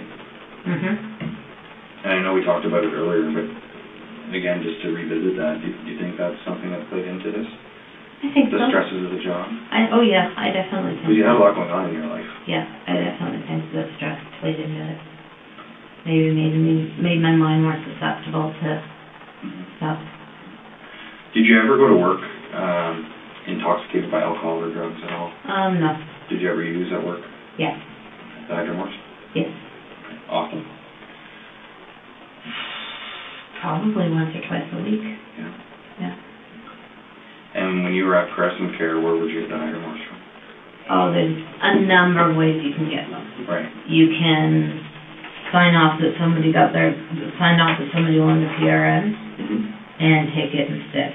Okay. You can take them their regular medication, and if they're not able to identify it, take it instead. Okay. You can take the regular medication that's in capsules, and if they are able to identify it, open the capsule, take the stuff out, put the capsule back together again, give them the empty capsule, take it yourself. And how would you typically ingest the hydromorphs? I just swallowed it. I never shot it. I never snorted it. Yeah. This practice has consequences that one might not think of right away. Any disruption to someone's medication schedule has the potential for a serious impact on their health and maybe even lead to death. The number of patients that have prematurely died because of the lax way medication is tracked is probably higher than anyone is comfortable thinking about. Okay. And do you remember how much you gave Gladys? Of the insulin? Mm-hmm. I think I gave her 80/60. I think. And her reaction after she kind of pinched and struggled a little bit with you? She relaxed, and then by the time the next nurse came on, she was red, she was sweating, she was incoherent. Her vital signs were all down. And how do you know that? Because I was just leaving when the next nurse came on, and CSWs came to her and said something's going on with Gladys, and she said, "Come with me, we have to go check on Gladys." And so, yes, I actually helped her move Gladys to the palliative care room. Okay. And do you Scared out of remember my gourd the whole time that she was going to say was something I did. thinking, okay, was she still able to communicate at that point? No. Okay. Do you remember what nurse that was that you moved? Karen? I don't remember her last name. If I sat for a minute, I could probably remember it. Well, if it comes to you. Might just be one of those things that pops in your head in a few moments, right? Yeah. Rutledge. Karen Rutledge? Yeah. She's still there? Yep, as far as I know.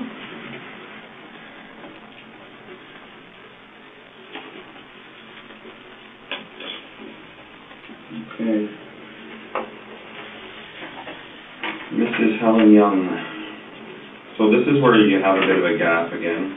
Yeah. 2011 to 2013 with your successful injections, but there wasn't even any attempt. No. In November 2011, I came home from a cruise of the Caribbean, and I was feeling guilty. I was feeling damned. I was feeling confused. I was feeling like I just didn't want to do it anymore. I was feeling like if I could somehow connect with God strongly enough that I wouldn't do it anymore. And so I spent a lot of time reading my Bible and praying and deciding I just wasn't going to do it anymore. So I had the odd urge to do it, but I resisted by going to church, reading my Bible, praying, and telling God I didn't believe Him, that He wanted me to do it anymore. What church were you going to that one? Where's that? Oh, okay. Yep. Yeah.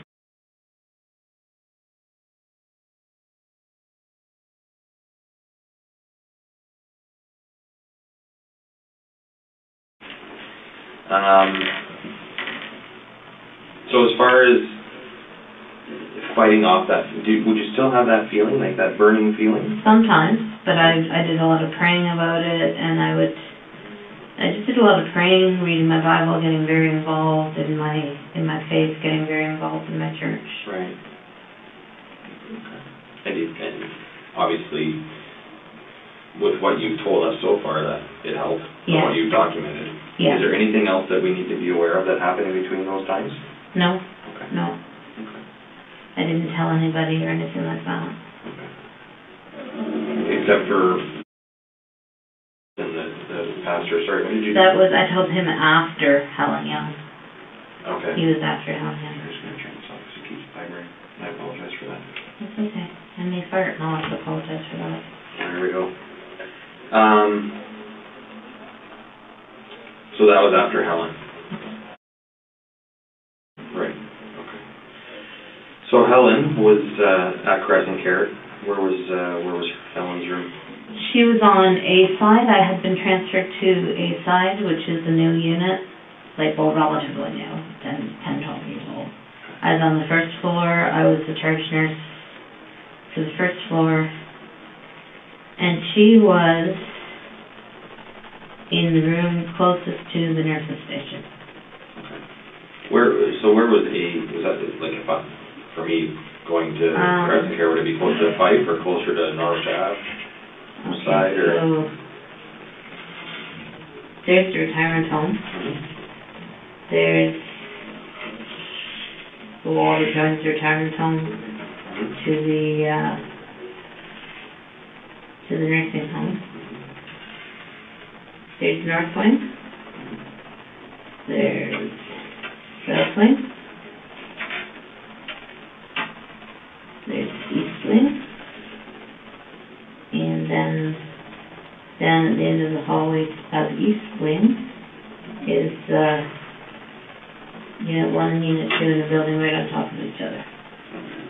And what was the purpose of that area of Crescent Care? Oh, it was all single rooms. Okay. Yeah. So Helen was in her own room? Helen was in her own room, yeah. It was all single rooms, that area. All right. And Helen was a type 2 diabetic with dementia? Yeah. Okay. Tell me a little bit more about Helen. Helen was miserable. She frequently yelled out, "Help me, nurse." She frequently yelled out she wanted to die. She just was not happy with her life. She would wheel around in her wheelchair saying, "Help me, nurse, help me, nurse, help me, nurse, help me, nurse." And when you went to help her, what do you want help with? Nothing. Get away with me. Go away. Help me, nurse, help me, nurse. Didn't want to eat, didn't want to drink. Very difficult to deal with. Constantly would yell out, or we'd say, "What do you want help with?" "I want to die. Why can't you help me die? I want to die." And one night, it was like something snapped inside. It is hard to tell which was the trigger. It could have been the stress of dealing with a difficult patient, or the fact that the patient claimed to want to die may have been too tempting for Wetlaufer to resist. And that red surge came back, and I thought, okay, you will die. So I gave her a shot. I came up to her and said, "This is for your pain." And I gave her a shot of long-acting or short-acting, and she started to settle down. And then later on, we put her in the bed, and I gave her more of the insulin. I think it was long-acting. She had a seizure. She turned red. She was diaphoretic. The PSWs called me to the bedside. I took all of her vital signs, and I pretended to take her blood sugar. Because I said, "Oh, it's normal. Don't worry about it." How did you go about that with people beside you? They're PSWs. Don't let anybody see that part of PSWs? No, but what I mean by that is PSWs, nurses focus on the meds and treatment. Okay. PSWs focus on, like, they were busy. They were busy washing her. They were busy changing her. They were busy dealing with the fact that she was having diarrhea. They were not doing the part of the job I was doing. Right. So they never would have noticed. "Where's my burger?" So they never would have noticed me not taking the blood sugar. Because I took her, like I did her pulse, I did everything else, so they wouldn't have noticed that I didn't do that because they were busy with everything else. Okay. Okay, and you just... And I just said, "Oh, blood sugar's good, 5.6, she's good." Which is a number that in your mind you knew was average and nothing concerning the 5.6 or whatever you said. Yeah. Okay. Do you remember what shift you were working at this point? Afternoons. I was straight through to 11s. At that point, I was straight through to 11 on that ward. Okay. That had started a little bit before that. Yeah. Okay. And that would have been an individual room, as you said? Yes. Okay. And do you remember when Mrs. Young died? 1 to 2 days afterwards. Okay. Do you know if you were present for that? No, it wasn't. Was there a different procedure at all when people passed away in that wing opposed to where you were prior to? No, it was all the same nursing home. It was all the same policies. Okay. It was just that nursing home that wing of the nursing home was built to accommodate the fact that the owner took over Norvilla in Norwich. Okay. So everybody from Norvilla got moved to the new part of the nursing home. Okay, gotcha. So that's the other reason. And then eventually they all got mixed together. Right. Okay.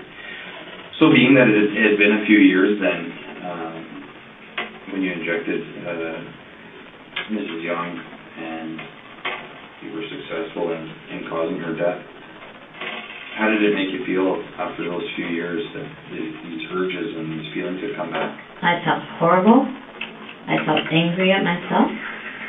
I felt like I had failed myself. I felt like God had failed me. Did you continue to practice in the church? I continued going to church, yes.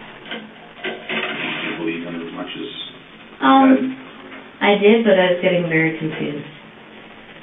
So it was soon after that I went to the pastor and told him what had happened. And he prayed over me, and because he said that was the last thing he would have thought of me, and his wife was there too, and they prayed over me, and they said to me, now this is God's grace, but if you ever do this again, we will have to turn you into the police. The pastor, just like the lawyer she previously mentioned, failed in their obligation to step up. Regardless of any protections made by the law when it comes to confessions, there is a moral and ethical imperative to come forward to prevent any further loss of life. Not only did they fail the victims, but they failed Wetlaufer by enabling her to continue killing people, for which, in spite of everything else, she does feel a sense of guilt. And where would that conversation have taken place? At the church? In their house, at their kitchen table. And I kept going to their church. And how detailed did you with the conversation? Oh, I told him that I was taking people's lives by giving them informal addresses. What were you specific with names? How much information No. when you were doing this? No. How many people? I don't know if I told him how many people did, but I was doing it. I wanted to stop. And his response was to pray for you and pray over you? He put his hands on me and have his wife put his hands on me and pray. What religion did that church practice? Okay. Yeah.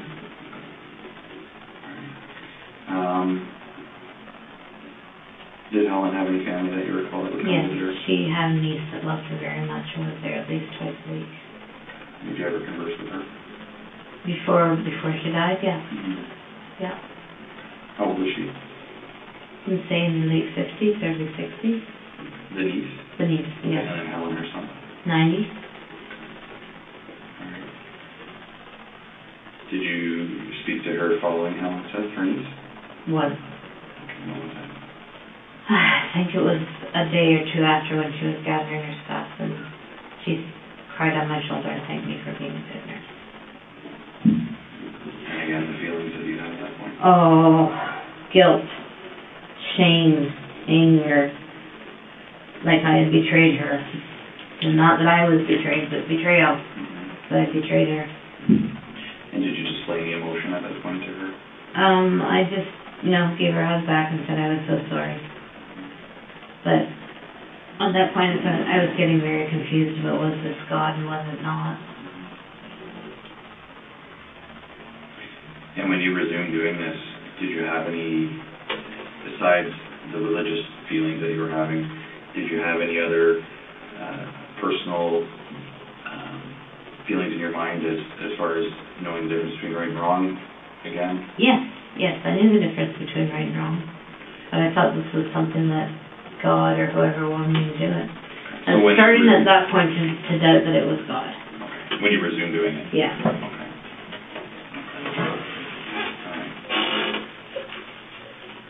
Was anyone working with you on that day that you can recall? The PSWs, but I don't remember their names. Okay. How many would have there been? 3. Okay. There would have been students too, I think, but I can't remember. And there would have been 32 patients in that wing as well? Yes. That you were responsible for? Okay.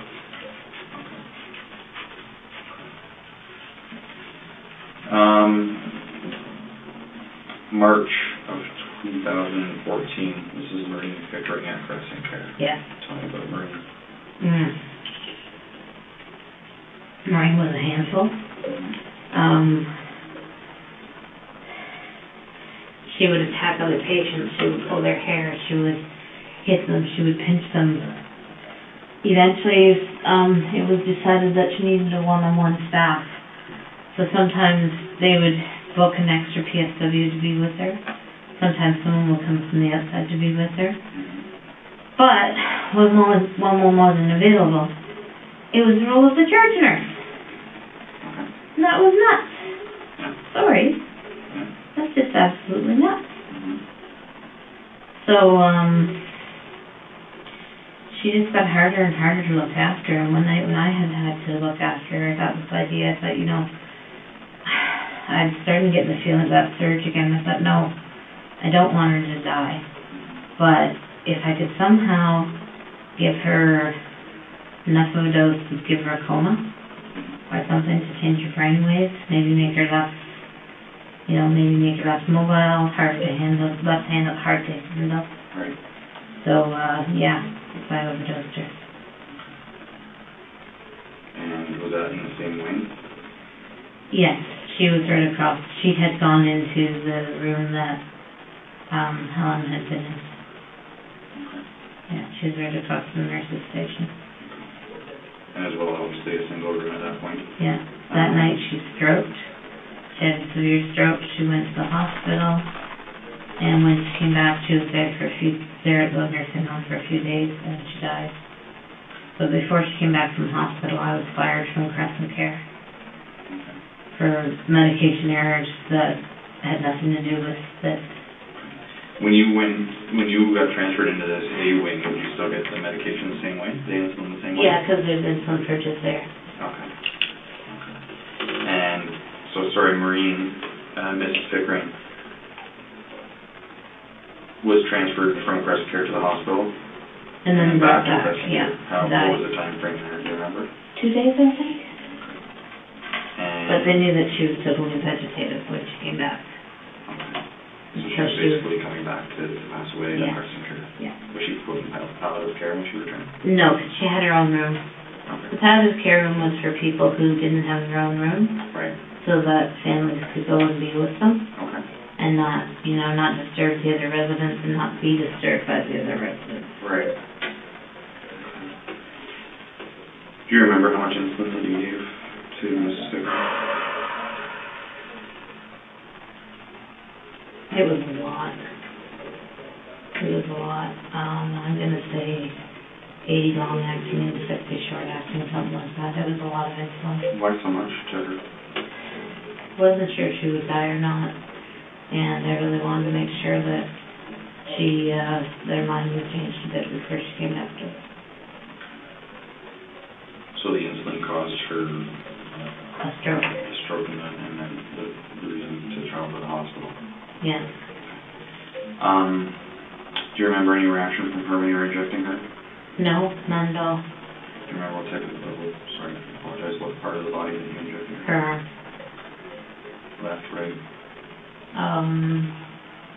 Left. Left up. And no reaction? Oh yeah, the first time I gave it to her, she said, "Hey, what was that for?" And I said, that's your vitamin injection. Which is, like I said, that you would typically tell people? Yeah. Okay. How long in between when you gave her the next dose? Probably an hour and a half, 2 hours. And that was about, what time did you say, sorry? Again, Wetlaufer injects them and uses the exact same excuse that it is a vitamin shot. It wasn't as risky as it sounds, since most of the time patients in that state are unaware of exactly what medication they are on, or when they are supposed to be taking it. Oh, I don't know. You were still working in the afternoon, right? Yeah, 8 or 9 at night. Okay, yes, I shared that at 8 o'clock. You gave her 80 units for napkin insulin. Yeah. Did Miss Pickering, do you recall any family that she had? She had 2 friends that came and saw her a lot. She had a boyfriend that would come to see her. Okay. How old was she? 82. How old was her boyfriend? Oh, I have no idea. No? No. But he would come on a regular basis? He would come to visit, yeah. Was there any restrictions on visiting practices at all? Certain hours? Basically, no. If they wanted to come late at night, they had to let us know. Okay. So we could let them in and out. Okay. And that was more for palliative people. Right. But no, there was no real restrictions. I mean, there was the odd patient who had a restriction, like they can't leave the building with this person, or they can't leave the building with that person, or so-and-so shows up, call the police, that sort of thing. Do you remember if you were present when she passed away? I was not. I'd already been fired. Okay, so sorry, between the time that when were you fired? Late March, early April. Was it when she was at the hospital? Or did she come back and then? She had come back and then I was fired. And then she But, lived for a few more days? Yeah. You were fired in the meantime? yeah, And she passed? for something that had nothing to do with her. And my timeline may be wrong. Mhm. It may have been February, Mhm. because I know by the middle of April I was working again at Meadow Park Nursing Home.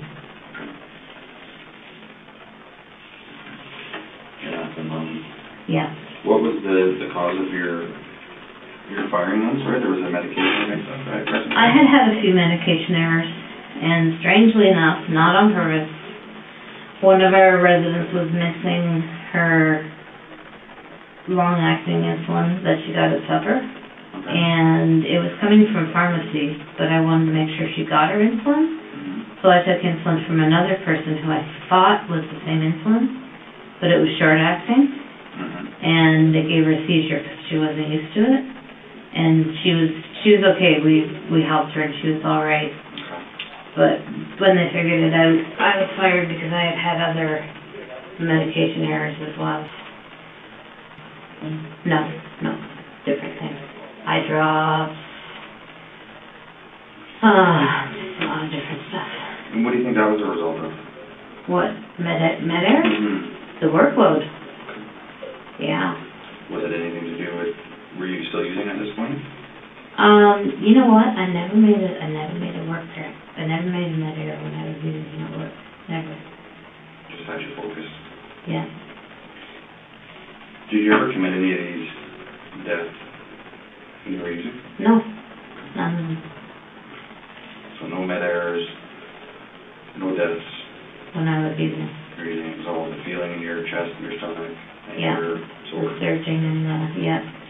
And then the laughter afterwards, which was really, it was like a cackling from the pit of hell, if that makes sense. Did the cackling continue when Mrs. Young was injected with insulin? After that 2-year break? Yes. Yeah. Yes, it did. Same feeling, cackling. Same cackling? Same feeling, same cackling.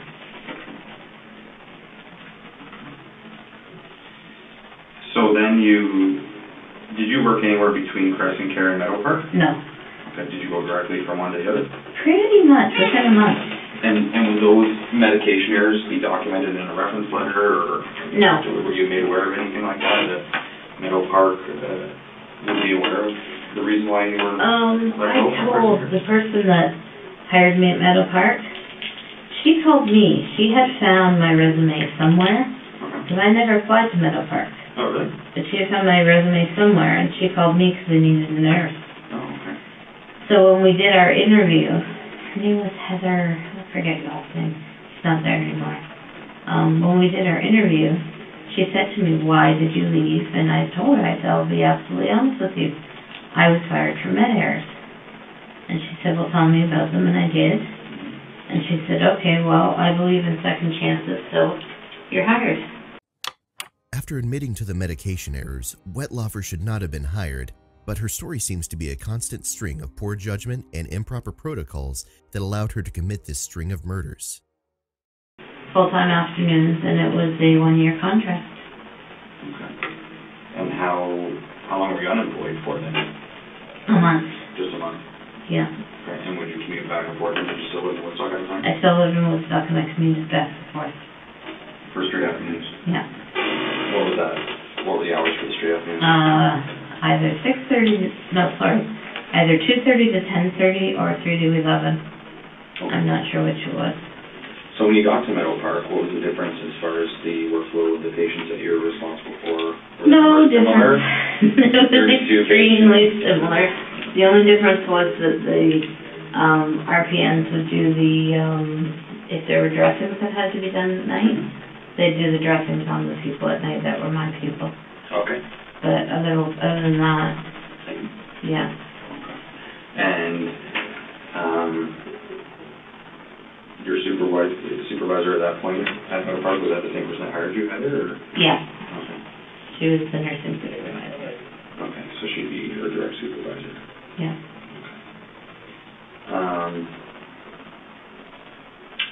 So, RPAD, or RTORVAC, Yes. tell me a little bit about her.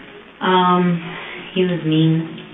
He would grab the nurses and these PSWs, whenever they were trying to do things for him, he would grab them, he would twist their arms, he would punch them.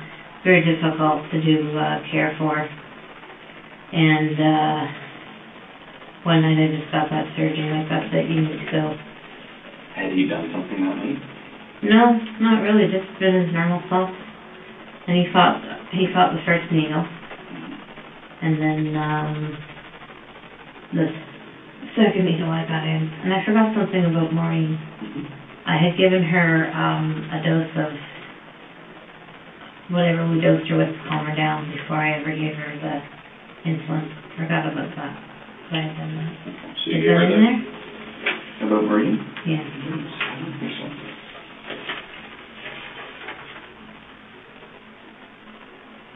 And I'd given her a sedative dose before I ever gave her the insulin. Oh, you said you gave her Haldol. Yeah. And you recall doing that? Yes, I did. And then the 2 insulin injections. Yeah. Did the Haldol calm her? Do you remember? No, it didn't. So Art, I gave a large amount of short-acting, a large amount of long-acting in between each other. And then when I left for the night, he was still okay. When I came back the next day and worked, they said that he had had a stroke, severe stroke, and gone to the hospital. And the nurse that I talked to who'd been on the night before, she said, "Do you know how low his blood sugar was?" And I said, "How low?" And she said, "Oh, like 1 point something." And then she said, "But you know what? I went home and I did some research, and sometimes having a bad stroke can make your blood sugar go low." Really? Yeah, that's what she said to me. That was odd, too? Yeah, that was odd. But, yeah, so he lived for a couple of days and then he passed. Do you remember what nurse that was? The worked with? It was the night nurse. Little short Filipino lady. That's all I remember. Okay. And do you remember what time of the night that you had injected Art? I'm gonna say 7:30 and then 9:30. Okay. And his reaction to it? He fought it. Did he?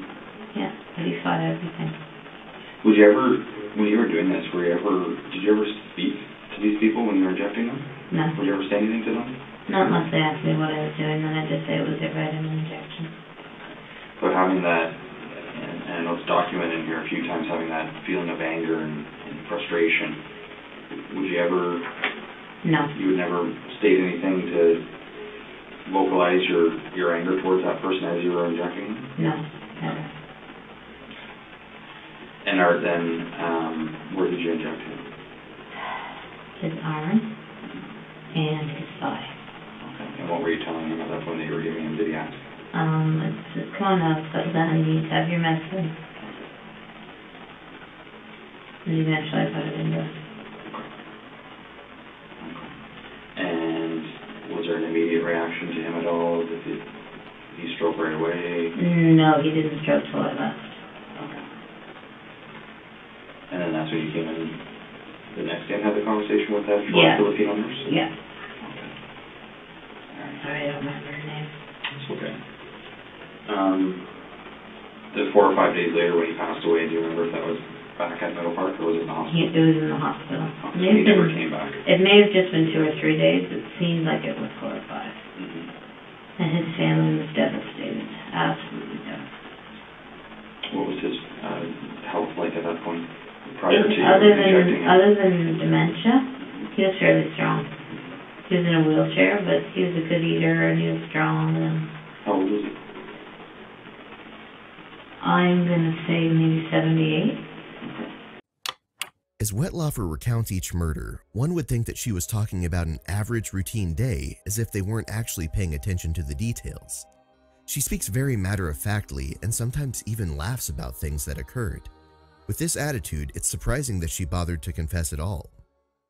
And who was his family members? He had a son named Art who did stand-up comedy. Oh, no way. Okay. Yeah, like I think it was just like open mic night. Right. And then his wife. Okay. That's it. That's all I remember. I know he had other, but that's the only ones I remember. Do you remember if there were other son or daughters or just other family members that you could recall? There were other family members involved, but I don't recall. Okay.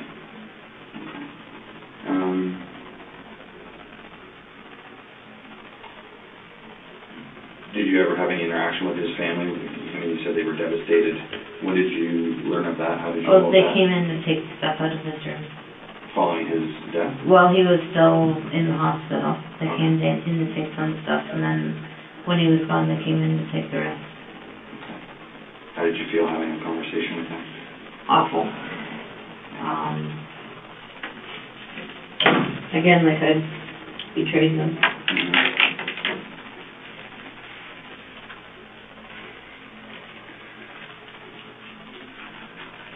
How are you feeling right now? Can I go to the bathroom again? Yeah. I know we're almost done. We are. I got 7:10. Okay.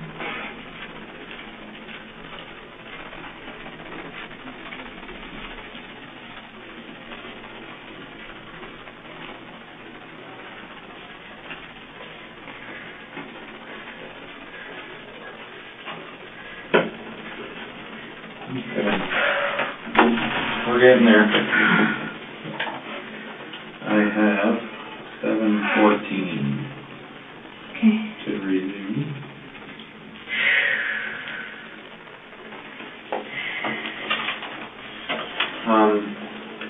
So we left off with Art, Mr. Yeah. Horvath, at Meadow Park Nursing Home. And I don't think we ever covered this off. Meadow Park is in London, right? Yes, I'll be that's talking right. about commuting, right? Okay. All right. Is there anything else you remember about Art at all? Not really. Well, he was a big game hunter. Was he? And he had pictures of it all over the walls in his room. Yeah. Did you ever converse with these people, like what they did for work and that type of thing? Like, would you remember details like that? Like Art, for Well, instance, Art or- was a big game hunter. Maurice, I don't know. James, I don't know. No, I guess I never really did. Yeah. Okay. All right. And at Meadow Park, where would you get the insulin there? Again, from the medication fridge. Okay. And using a spare insulin and eat meals. And again, it wasn't tracked? Mm-hmm. Okay. Why is that? I don't know. Insulin's not something that's usually tracked. Right. And just because it's not a concern to the homes? Yeah. I mean, I think it is now. I know some homes track it now. Mm-hmm. Okay. Just a question out of curiosity. Just my lack of knowledge of it, that's all. Yeah. Now you have a portion of your, on the fourth page of this document that you wrote out, and before you send, when did you write this out? I know it's dated the 24th of September. Yes, that's when I wrote it out. You wrote this full document at that point? 24th and 25th. Where were you at that point? I was at the CAMH. And what made you prepare this document? The doctor suggested to me that I should. Not to give to the police, but he said that if I wrote it out, it would be a good part of my therapy. Okay. So, Okay. and did take a large amount of pressure off me and helped me to really clarify the fact that no, it wasn't God. It was something wrong with me psychologically that was making me believe that it was God. One of the saddest parts of this confession is the fact that Wetlaufer seems to respond to therapy, and if she had sought help sooner, many or maybe even all of those deaths could have been prevented. It really helped me to clarify that. And the original of this document? Is in my knapsack in the back of your car. And And we'll get down the road at that point, but is providing us with the original document something you'd be willing to do? Yes. And we'll get to that. Do you have a stamp that you can stamp it as the original? I don't even think we'll need to do that. We'll have you sign a consent form, but we'll get to that. Okay. Only if you're willing, of course. You have a portion on the 4th page here, and it's titled People Who Didn't Die. Mm-hmm. What can you tell me about? Okay, Clotilda Adriano. Okay. She was the first person I ever gave extra insulin to. Okay. I think I gave her 40, and again, there was that surging, but it wasn't so much that I wanted her to die, it was more let's see what happens. And I did that to her on more than one occasion. Okay. Albino was... Sorry, she was prior to Mr. Silcox, right? Yes. So this was the very first person that you injected with insulin? Yes. Okay, and we're at Crescent Care? At Crescent Care. And her room was where? Her room was in the east wing, second door on the left. Then east wing, first door on the left was her sister Albina. She was diabetic. Okay. She was October 2007. Sorry, that was her sister? Clotilda and Albina were sisters, yes. Oh, okay. Then there was Wayne. He was on the north wing. He had dementia. He was diabetic. He could be uncooperative. And I gave him a large overdose because I thought it was his turn to go. That was Wayne? That was Wayne. And sorry, how old was... Sorry, and I hate to go back. I just have a few more questions. How old was Clotilda? Clotilda was 90 or so.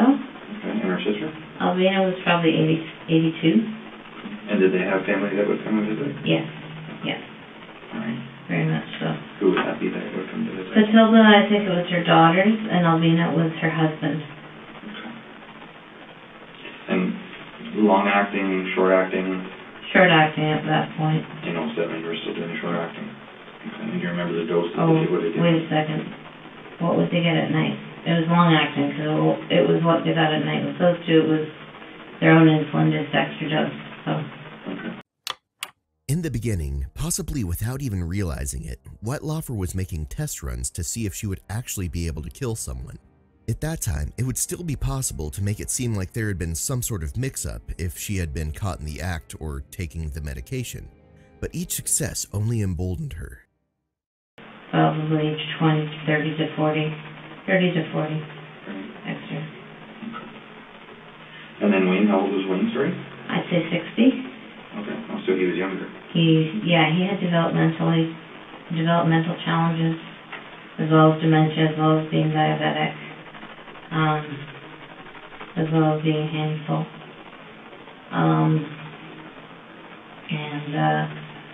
He wanted to die. So again, that one night I just felt that surging, but he didn't die. How would you know he wanted to die? He would say it sometimes, that he just wanted to go. Where was Wayne in the Crescent Care? He was in room 8, which is the men's ward down at the end. So 8 or A? 8. The number? 8 north. 8 north. Alright, and would that be roommates in there as well? Yes. Do you know who he was roomed with? No. Alright, and Mike with Huntington's disease? That was 2009. What is that disease? It robs you of your body and you still have your mind. You get progressively more agitated, you get progressively more psychotic, and you're in a wheelchair and you've got all these movements that you can't control. It's a horrible disease. And how old was Mike? He was 54. And again, one night I just felt that surging and I thought, now this must be God because this man is not enjoying his life at all. So I gave him a large amount of insulin. I think I gave him 90 total. Did he ever do anything to harm you? No, never. Did Wayne? No. Albina? No. Clotilda? No. This takes us to a different location in Telford Place in Paris. That's obviously Paris, Ontario, correct? Yeah. Outside of kind of Brantford, Woodstock area? 2016 winter. Okay, and that was Sandra? Yeah. How old was Sandra? Sandra, I think she was in her 70s. place, what was the breakup of the rooms there? Where was she located? She was down the wing, straight down from the nurse's desk, about 2 doors on the left. Okay. And she had 3 roommates. Okay. And she described her a little bit of personality in her. Tall, not very well. She didn't walk anymore. She had a good sense of humor. She often said she didn't want to be there. And so one night I gave her an instant overdose. But she survived because the nurse that came on next went to check on her to do something else and noticed that she was sweaty and took her blood sugar and saved her life. Okay. And how did these other people survive? It just didn't. Clotilda and Albina, they found them to have low blood sugar, and they gave them stuff to raise it. And Wayne and Mike, they just survived. It was never found out. Was there anything to do with the gender, male or female, that this influenced the effect of it, or was it just, again, just depended on the makeup of their body and their health? And yeah, not that I know of it has anything to do with gender. The nurse who saved Sandra. Yeah. Was there anything that ever came back on you? No. Any retribution, consequences? No, she never figured it out that I know of. She even asked me about it and asked if I thought she'd done the right thing. Who was that? Do you remember her name? Diane, I don't remember her last name. And what were you working at that point? What shifts were you working at Telford Place? Whatever I got called in for. I was actually working for a nursing agency at that time called Lifeguard Agency, and I was sent to Telford as lifeguard. I see. So you were never employed by Telford Place? No, I was employed by Lifeguard, and I would go to Telford and to other places as well. Okay. And that's when you got involved with St. Elizabeth as well, right? When you were with Lifeguard? Yeah. Just, I was only with St. Elizabeth like a month and a half before I quit. Okay. 2016 of August, which is not too long ago, you're employed with St. Elizabeth, it says here. Yeah, I was frustrated with my job. I had a huge workload, having to learn a lot of new things, just a lot of frustration. The weekend that this happened, I had all of the people that I had to look after. Most of them were in Ingersoll. I didn't know any of them. And on the Saturday I went in and I was doing my care. And this is really the only one that was pre-planned, because on the Saturday I went in and I was doing care on Beverly.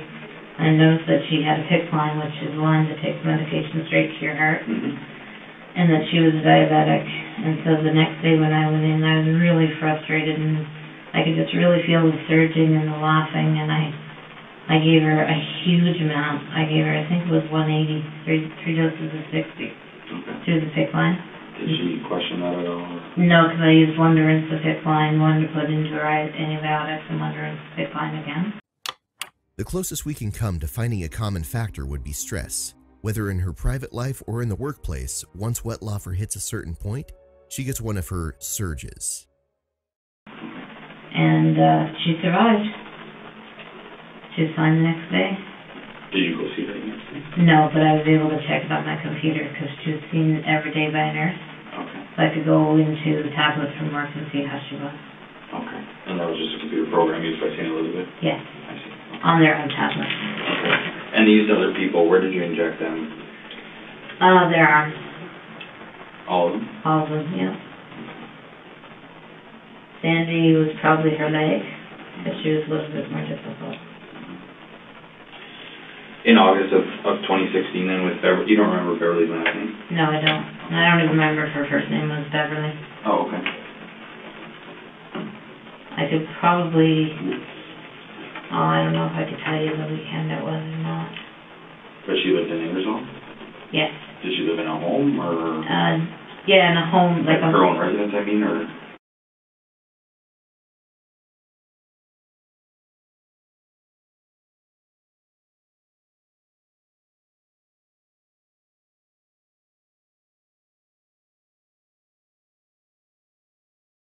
Do you remember where in Ingersoll it was? No, I don't. No. Okay.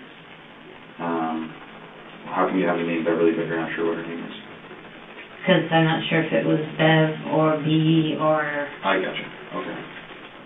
Okay. And that was the only one that you had given through the pipeline? Yes. Did you know what the result would be compared to a direct injection into an arm or a leg or a thigh? I'd compared never to a done it pipeline? before. I never looked at it. I had no idea. Okay. She went to sleep fairly quickly, and I left. But when I checked the next day to see how she was through the next nurse, there was no change. How old was she? She was 63, 64.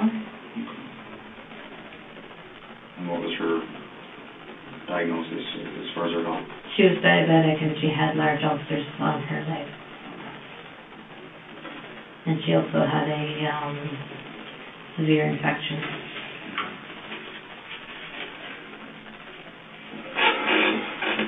How does that make you feel going through all that?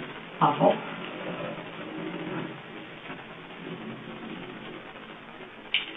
Do you feel like there's a burden lifted off your shoulders? Yes, I've done the right thing.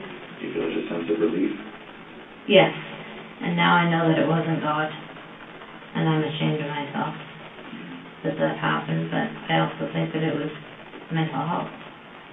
You know, I think it was, I was in my right mind. Or I would have been able to tell. I mean, I was raised to believe in God. I was raised from a baby to go to Sunday school, so how could I get such a strong feeling that this is what God wanted, unless it was something wrong with my head?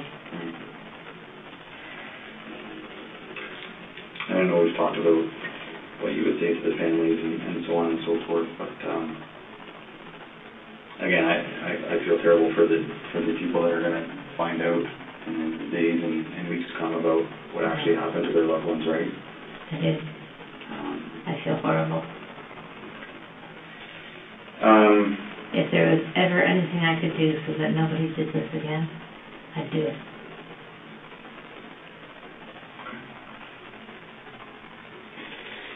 Just a few other things to cover off then.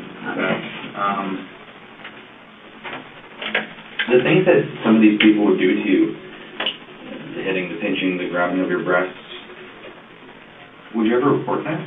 Yeah. Oh, yeah, it was always reported in charges on. And that's documented on their charts? Yes. Okay. And was there there's obviously never, not obviously, but was there ever any charges or criminal matters that came of any of this at all? No. That's part of working in the nursing home. That's just what they do. Might even be your fault, dear. Yeah, you said that. Mrs. Conbeck. Yeah. Do you think that might have played a role in your actions? No.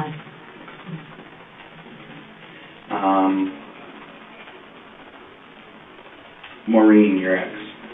What was Maureen's last name?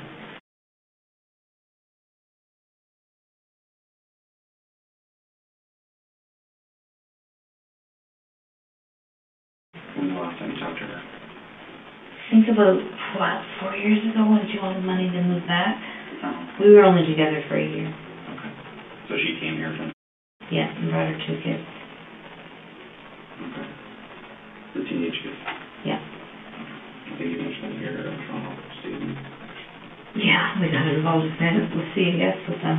Mm-hmm. When they were here? Mm-hmm. Have you... This document that you prepared, Beth,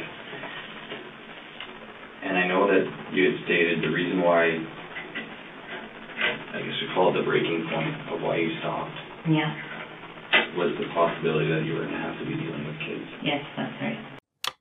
Wetlaufer was unable to deal with children. This may have been because she would find it harder to justify killing them than she did the elderly. With them, she was able to tell herself that their life was almost over anyway, or they were in pain, so it didn't really matter. With a child, that would have been a harder lie to sell herself. Right? Yes.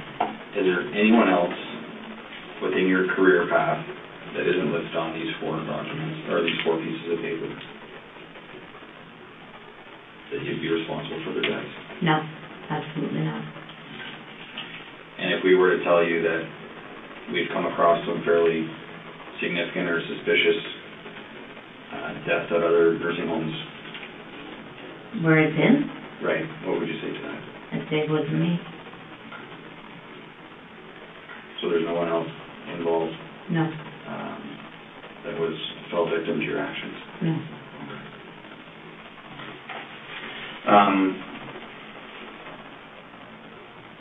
Just repeat to me again the people that you've disclosed this to besides myself tonight. Okay, the very first person I ever disclosed it to was, another girlfriend at the time. Her name was, that was after I killed a couple of people, and, she told me not to do it again or she was gonna turn me into the police. When was that? I couldn't tell you, 2008, I think. And then, 2011, when I decided to stop killing, my friend, I told her what I'd been doing and that I had stopped. And then, I told my pastor. And then after that, I told in 2014, after Art passed away, I went on a holiday, and that's when I really decided that this had to stop. And so I told a friend who lives in BC. Then I told, when I came back, I got advice from a lawyer. And then while I was in Toronto, while I was in CAMH, well, I told my friend, before I ever went, I told my cousin, I told my friend, and I told my friend, and then while I was in CAMH, I told someone who I thought was a friend. They turned around and called the police to make sure that it had really been dealt with. And I understand that he thought he was doing the right thing. I understand that, but he had said, oh, I won't tell anybody, and I was using him as a resource for support, and he turned around and Right. when I'd already, I'd already shared it, so why would he call the police? So why do you think that none of these people confronted police? Maybe they didn't believe me. I don't know. Maybe they thought I was doing more something than the patient wanted done. And as far as believing you, are these close people to you that you've shared other deep, dark secrets with maybe over time? I would say deep dark secrets with lots of stuff, yeah. Because this is a pretty serious thing. Yes, it is. It's Right. horrible. And telling It's the worst thing. these people, I just find it hard to believe that no one would come forward until just 5-6 people down the road, right? Yeah. Of having knowledge of it. Yeah, I hear you. It's frightening that out of all the people Wetlaufer told, only one actually went to the police to make sure she had confessed herself. But crime against the elderly is often minimized, so it's more sad than surprising. Yeah. And everything that you're telling us is the truth. Yes, it is. There's Yes, sir. nothing that's been fabricated, No, sir. No. and you're sure about that. I know so. What would we find in your home? Did you ever document any of this activity at all? Once in a while I journaled on it. There might be some in my home, but I don't know. Where were I those? think I threw it out. If it's around, it would be in like a spiral binder in either my desk, my other desk, or my whatchamacallit. Come on. You put files, folders in In there. the filing cabinet? Yes, filing cabinet, thank you. You're welcome. Yes. And did you live alone? Yes, I did. And stuff? Okay. Yes. Did you want someone to come with me and look? Well, to be honest with you, as part of the investigation, there's already been a search warrant executed at your house. Oh, so the search there's already been a I search don't know what stage it's at because we've been conversing for quite some time. Okay. It's probably close to being completed. Okay, But I'm just asking, because you've been so cooperative, yeah, and again, I do appreciate that. yeah, I really do. It just makes things a lot easier, right?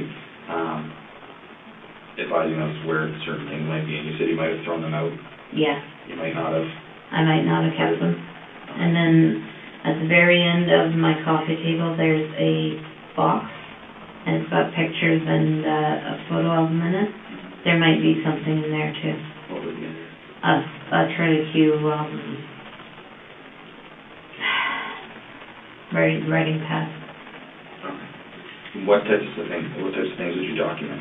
Just what I had done, how bad I felt when it happened. Just trying to figure out what was going on in my head. Yeah. Searching for answers. Yeah.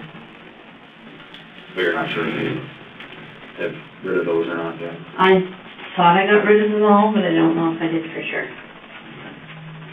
Okay. Would there be anything else as far as computer documents or anything like that? There would be, I accessed a computer support group for borderline personality disorder. It would be on that website.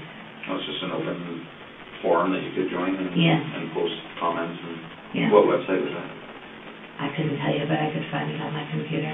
Okay. And would that be something that you'd be willing to share with us? Of course. Give us consent to Yep. look at those documents and computer websites and whatnot? Yeah. What's your tattoo mean? Hopes and dreams. Does that mean blue? That I have hopes for the future and dreams of the future. Yeah. What are your hopes of the future now, after speaking to me over the last few hours? That somehow, some way I can help somebody. There's got to be somebody wherever I go, jail, penitentiary, there's got to be somebody I can help. Maybe somebody who can't read. Maybe somebody who can't write. Maybe somebody who's done worse than me and feels like it'll never be forgiven. Maybe somebody who's done less than me and feels like it'll never be forgiven. There's got to be something that can come from this. Maybe somebody can study me and come up with answers and new medications so this doesn't happen again. That's my hopes and dreams now. Wetlaufer seems very earnest in her desire to help others even if she ends up in prison. Given how honest she has been, there is no reason to doubt her. It's hard to reconcile this aspect of her with the part of her that is able to so easily take the life of another person. Is there anything worse than taking someone else's life? Yes. Child molestation. Absolutely. Did you feel that you might harm the children and yourself if you were to work with them? I was afraid that I might get that feeling of wanting to give them insulin or doses, especially since they were diabetic. And I panicked. And there was no way. I was absolutely not open to that.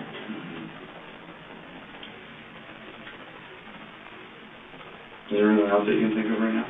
No? No? I think I did pretty good. I think you did. So what happens now? I'm just going to get you to sit tight, and we'll arrange to see what the next steps are. Oh, okay. I might not be going home then. I will get back to you with that. Okay. We discussed your original document that's in your backpack. Yeah. If I were to prepare a form, which is a consent to search or a consent form, to provide us with those documents, would that be something that you'd be willing to sign? Yeah, sure. Okay. There's some stuff in there too that I did with the nurse. In your backpack? Yeah. Okay. What kind of things are those? Like, it's called a chain link thing, so you start at what you did and you go backwards to how you're feeling, what you could have done different and all that. Okay. Do you feel that your time at Kennedy helped you? Yes, very much so. You received the care that you thought you needed? Yeah, and an increase in medication, which I feel I needed. Yeah. All right.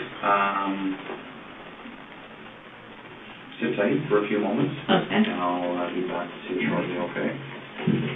Again, on my phone, I got 7:39 Okay. p.m. And let me get back to you with some answers and Okay. where we're going from here, okay? I'd like to go home. Okay.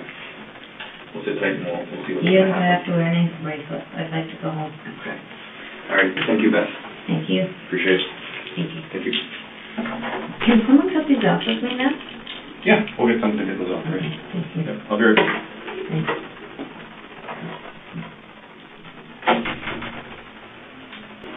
I'm sorry, Beth. That's okay. You could imagine that things of this nature take some time. Yeah, And I understand. appreciate your patience with me. I understand. Thank you. So, I have 8:02 we're in the home stretch here. Okay. Okay, and I can explain to you everything that's gonna go on, okay? Okay. Fair enough? Okay. Okay. Okay. So, first off, a few things that, and you remember the gentleman who transported us back from Toronto and also Karen, Yeah. my partners, that they've just been monitoring and Right, taking some right. notes and things like that. They're just some things that are concerning and that we just need to firm up, okay? Okay. So first off, as I said, there has been a search warrant executed at your residence, Okay. and there was some paperwork with regards to a Remington gun, shotgun of some sort. Oh, What would that be for? just to look at it, 'cause I like guns. Okay. Yeah. All right, do you have any at all? No, I used to. Did you? What did you have? I had a 22, Yeah. Was that a Remington by chance? not that I know of, Okay. but, my husband had a gun that his dad gave me Okay. that we would shoot with, so I could stay at the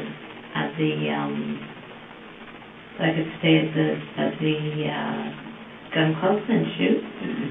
And when we broke up, I did the paperwork to give it back to him. That might be Okay. what they found? Okay.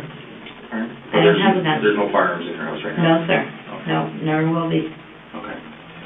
All right.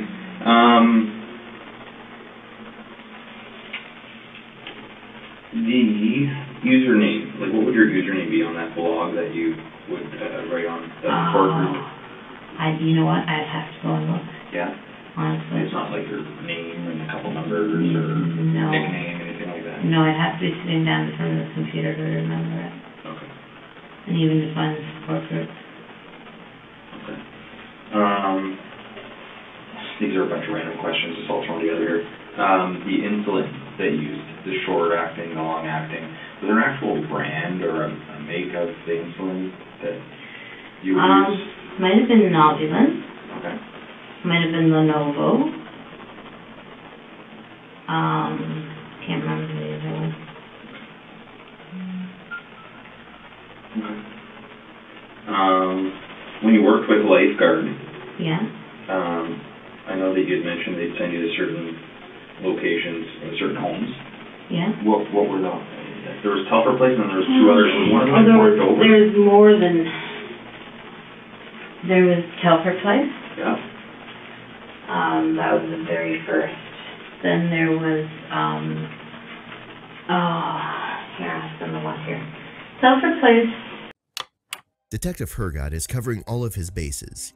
Even though there is no reason to believe Wetlaufer is hiding any other victims, they will still have to contact each place she has worked and conduct an investigation into any deaths that occurred during the time periods she had access to the patient. They will also have to investigate the deaths that she says she is responsible for, just in case she is making a false confession. Fort Dovercliff is what it was called. I did one PSW shift at a place in New Hamburg, but I couldn't tell you the name of it. Also, I worked at Telford Place and Dovercliff are both owned by the same people, and they have another nursing home in Brantford, but I can't remember the name of it. That's okay, we can go and locate them. And then Park Lane Terrace in Paris, and Hardy Terrace, I think just outside of Paris. Oh, and what was the other one called? Oh Lord, it's way far out of town. It's like an hour and a half drive from here. My dad grew up in that area. Like it's in the Jarvis area, Jarvis Simcoe area. It's called, I couldn't tell you. I'm sorry, my brain's shot for the night. That's okay. That's all right. Anything to think of? Yeah. Is my house going to be a mess when I get back? No. Oh, I wouldn't okay. think so. No. Okay. Not that kind of a, it's not like you see on TV and Yeah. they're going flying everywhere, right? Yeah. Your Facebook page, at one point there was a comment, or I don't know where it is in your timeline, about a pediatric nurse. Did you ever work as a pediatric nurse? Oh, that I was gonna be working with the kids. That's what that referred to with Ingersoll? Yes. Okay, gotcha. All right, and just go back through the names of people here. So we've got, that you've divulged us to, right? Yeah. That's your cousin? That's my cousin. Okay. I'm not giving her last name. Yeah, that's fine. Yeah.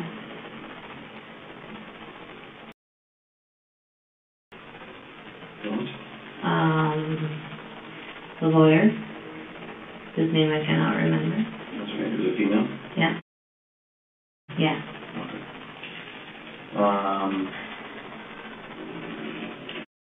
Right. Yeah. Who's that? She was a friend from the nursing home. What one? From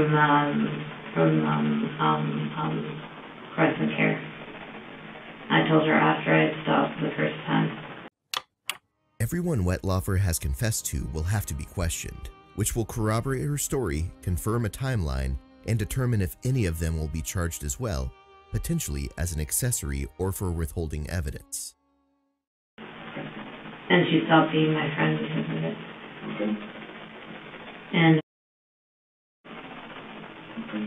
Where does she work? she doesn't. She's on ODST. Did she work at a nursing home with you? No, never. Just a friend. Yeah. You know where she lives in town? She lives in Toronto.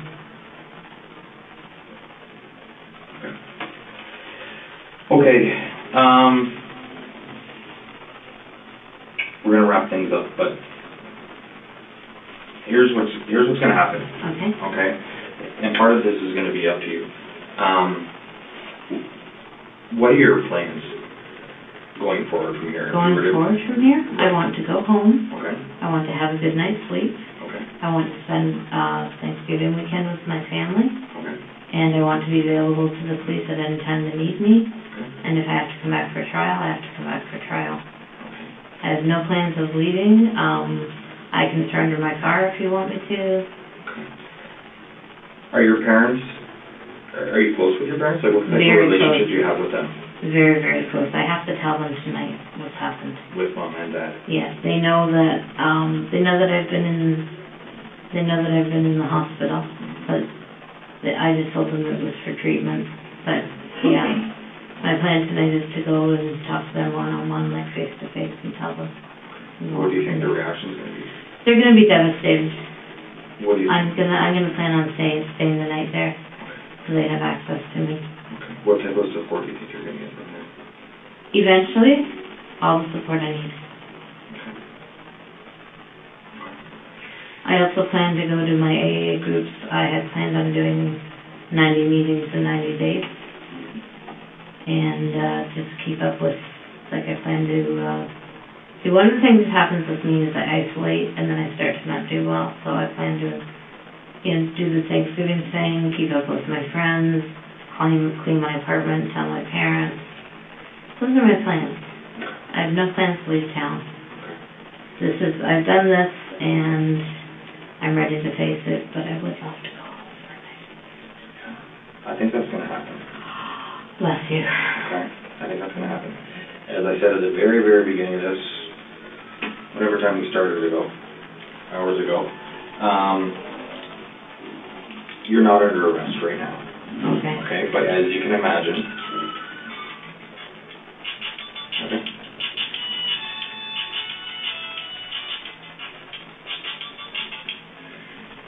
Call you back in 30 minutes.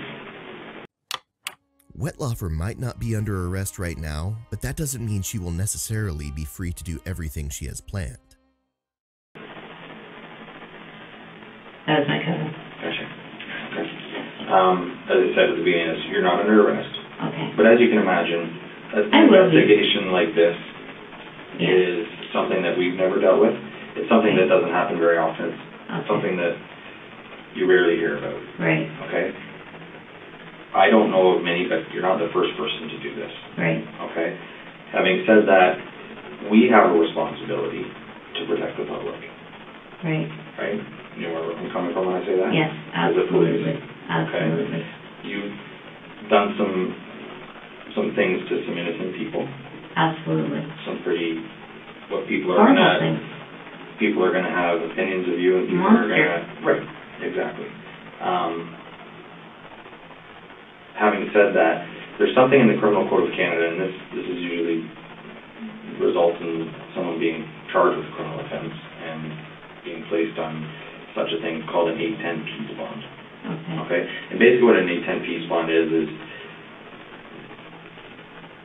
kind of a promise given by you, or your word given to us, and it's a court document that's issued by a judge that puts you on certain conditions, certain conditions limiting you from doing certain things, having certain things in your possession, attending certain locations, and if you were to breach those conditions, Right. then you would be arrested and further charged with Okay. breaching this, what's called an 810 peace bond. Okay. So basically, you've heard of a restraining order? Yes. It's similar to that. Okay. Okay? A lot of people call them restraining orders, but it's actually in Canada called an 810 peace bond. Okay. And again, it just limits you from doing certain things, attending certain locations. It could be things like still getting help for your mental health, your substance abuse, Yes. surrendering your passport. I have no passport. Not practicing as an RN, Yeah. not attending nursing homes, things like that. Yeah. Okay.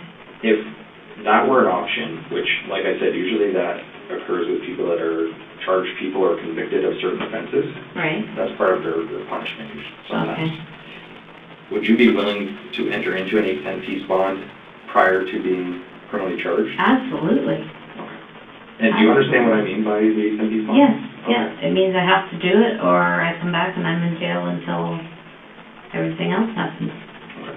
I don't know what would happen if you were to breach it as far as jail and the consequences. Yeah. The only thing that I want to make sure that it's clear to you, and that make sure that I'm getting my point across, is that it's basically a document that you're going to swear, sign, and agree not to do Yeah. certain things, not to have certain things in your possession. And Right. I'm not saying that's going to happen right now, Okay. because it has to go in front of a judge. Oh, okay. Okay, so it's just an option that we're looking at, because, as I said, we have the responsibility to protect the public. Yes, Okay, absolutely. that's why I want to know what your plans are. Yes. I want to know that you're going to go home and be supported by your family. Yes. I want to know that you're Cell going phone to... will be charged at all times, always on my body if you need me. I will be here, if you need me to come here, I'll be here. If you need me to wait for you to come and get me, I'll do it. I'm totally committed. All right. I think we have do we have your cell phone number? 519 Yeah. 532 6471. Okay. Home phone number is 519 290 0724. Okay. Parents' phone number. Don't worry about that. I'll get that when I'll get your parents when we go. Okay. Okay. You understand what we just talked about? Oh, yes, absolutely. Because it's a very unique situation, right? Yes. Where I'm so thankful. You confess to certain things. Yes. And we have quite a bit of legwork, as you can imagine, Yes. to piece this investigation together and see where we go from here. Okay. There's a lot of people that will consult in it and determine the final answer of what your fate is. Okay. Okay? All right. But I know that you're aware of the extent of what you've done. Yes. I know that you've verbalized and spoke about how you feel, and that obviously you can't take it back, but... You know. I'm relieved that I've confessed it. I feel sorry for the people that are now going to find out. Sorry doesn't say it. Yeah. They should do that as a word bigger than sorry. Yeah. Like Diana sorry or something. Yeah, something along those lines. Yeah. I really have to pee. I'm sorry. No problem. It is hard to watch Wetlaufer walk out of that room and be able to go home, knowing what she did. But Hergott was right when he said that her case was unique. It's almost unheard of to get a legitimate, voluntary confession to a crime of that magnitude. So there is a lot of paperwork and legal channels to go through to make sure they handle everything correctly and not damage their case by doing something wrong. Wetlaufer, for her part, seems fairly resigned to her fate. She knows she is guilty and there can be only one possible outcome. On June 26th, Wetlaufer was sentenced to 8 concurrent life terms in prison with no possibility of parole for 25 years. She was held in the Grand Valley Institution for Women in Kitchener, Ontario. In March 2018, she was transferred from Grand Valley to an unspecified secure facility in Montreal to receive medical treatment.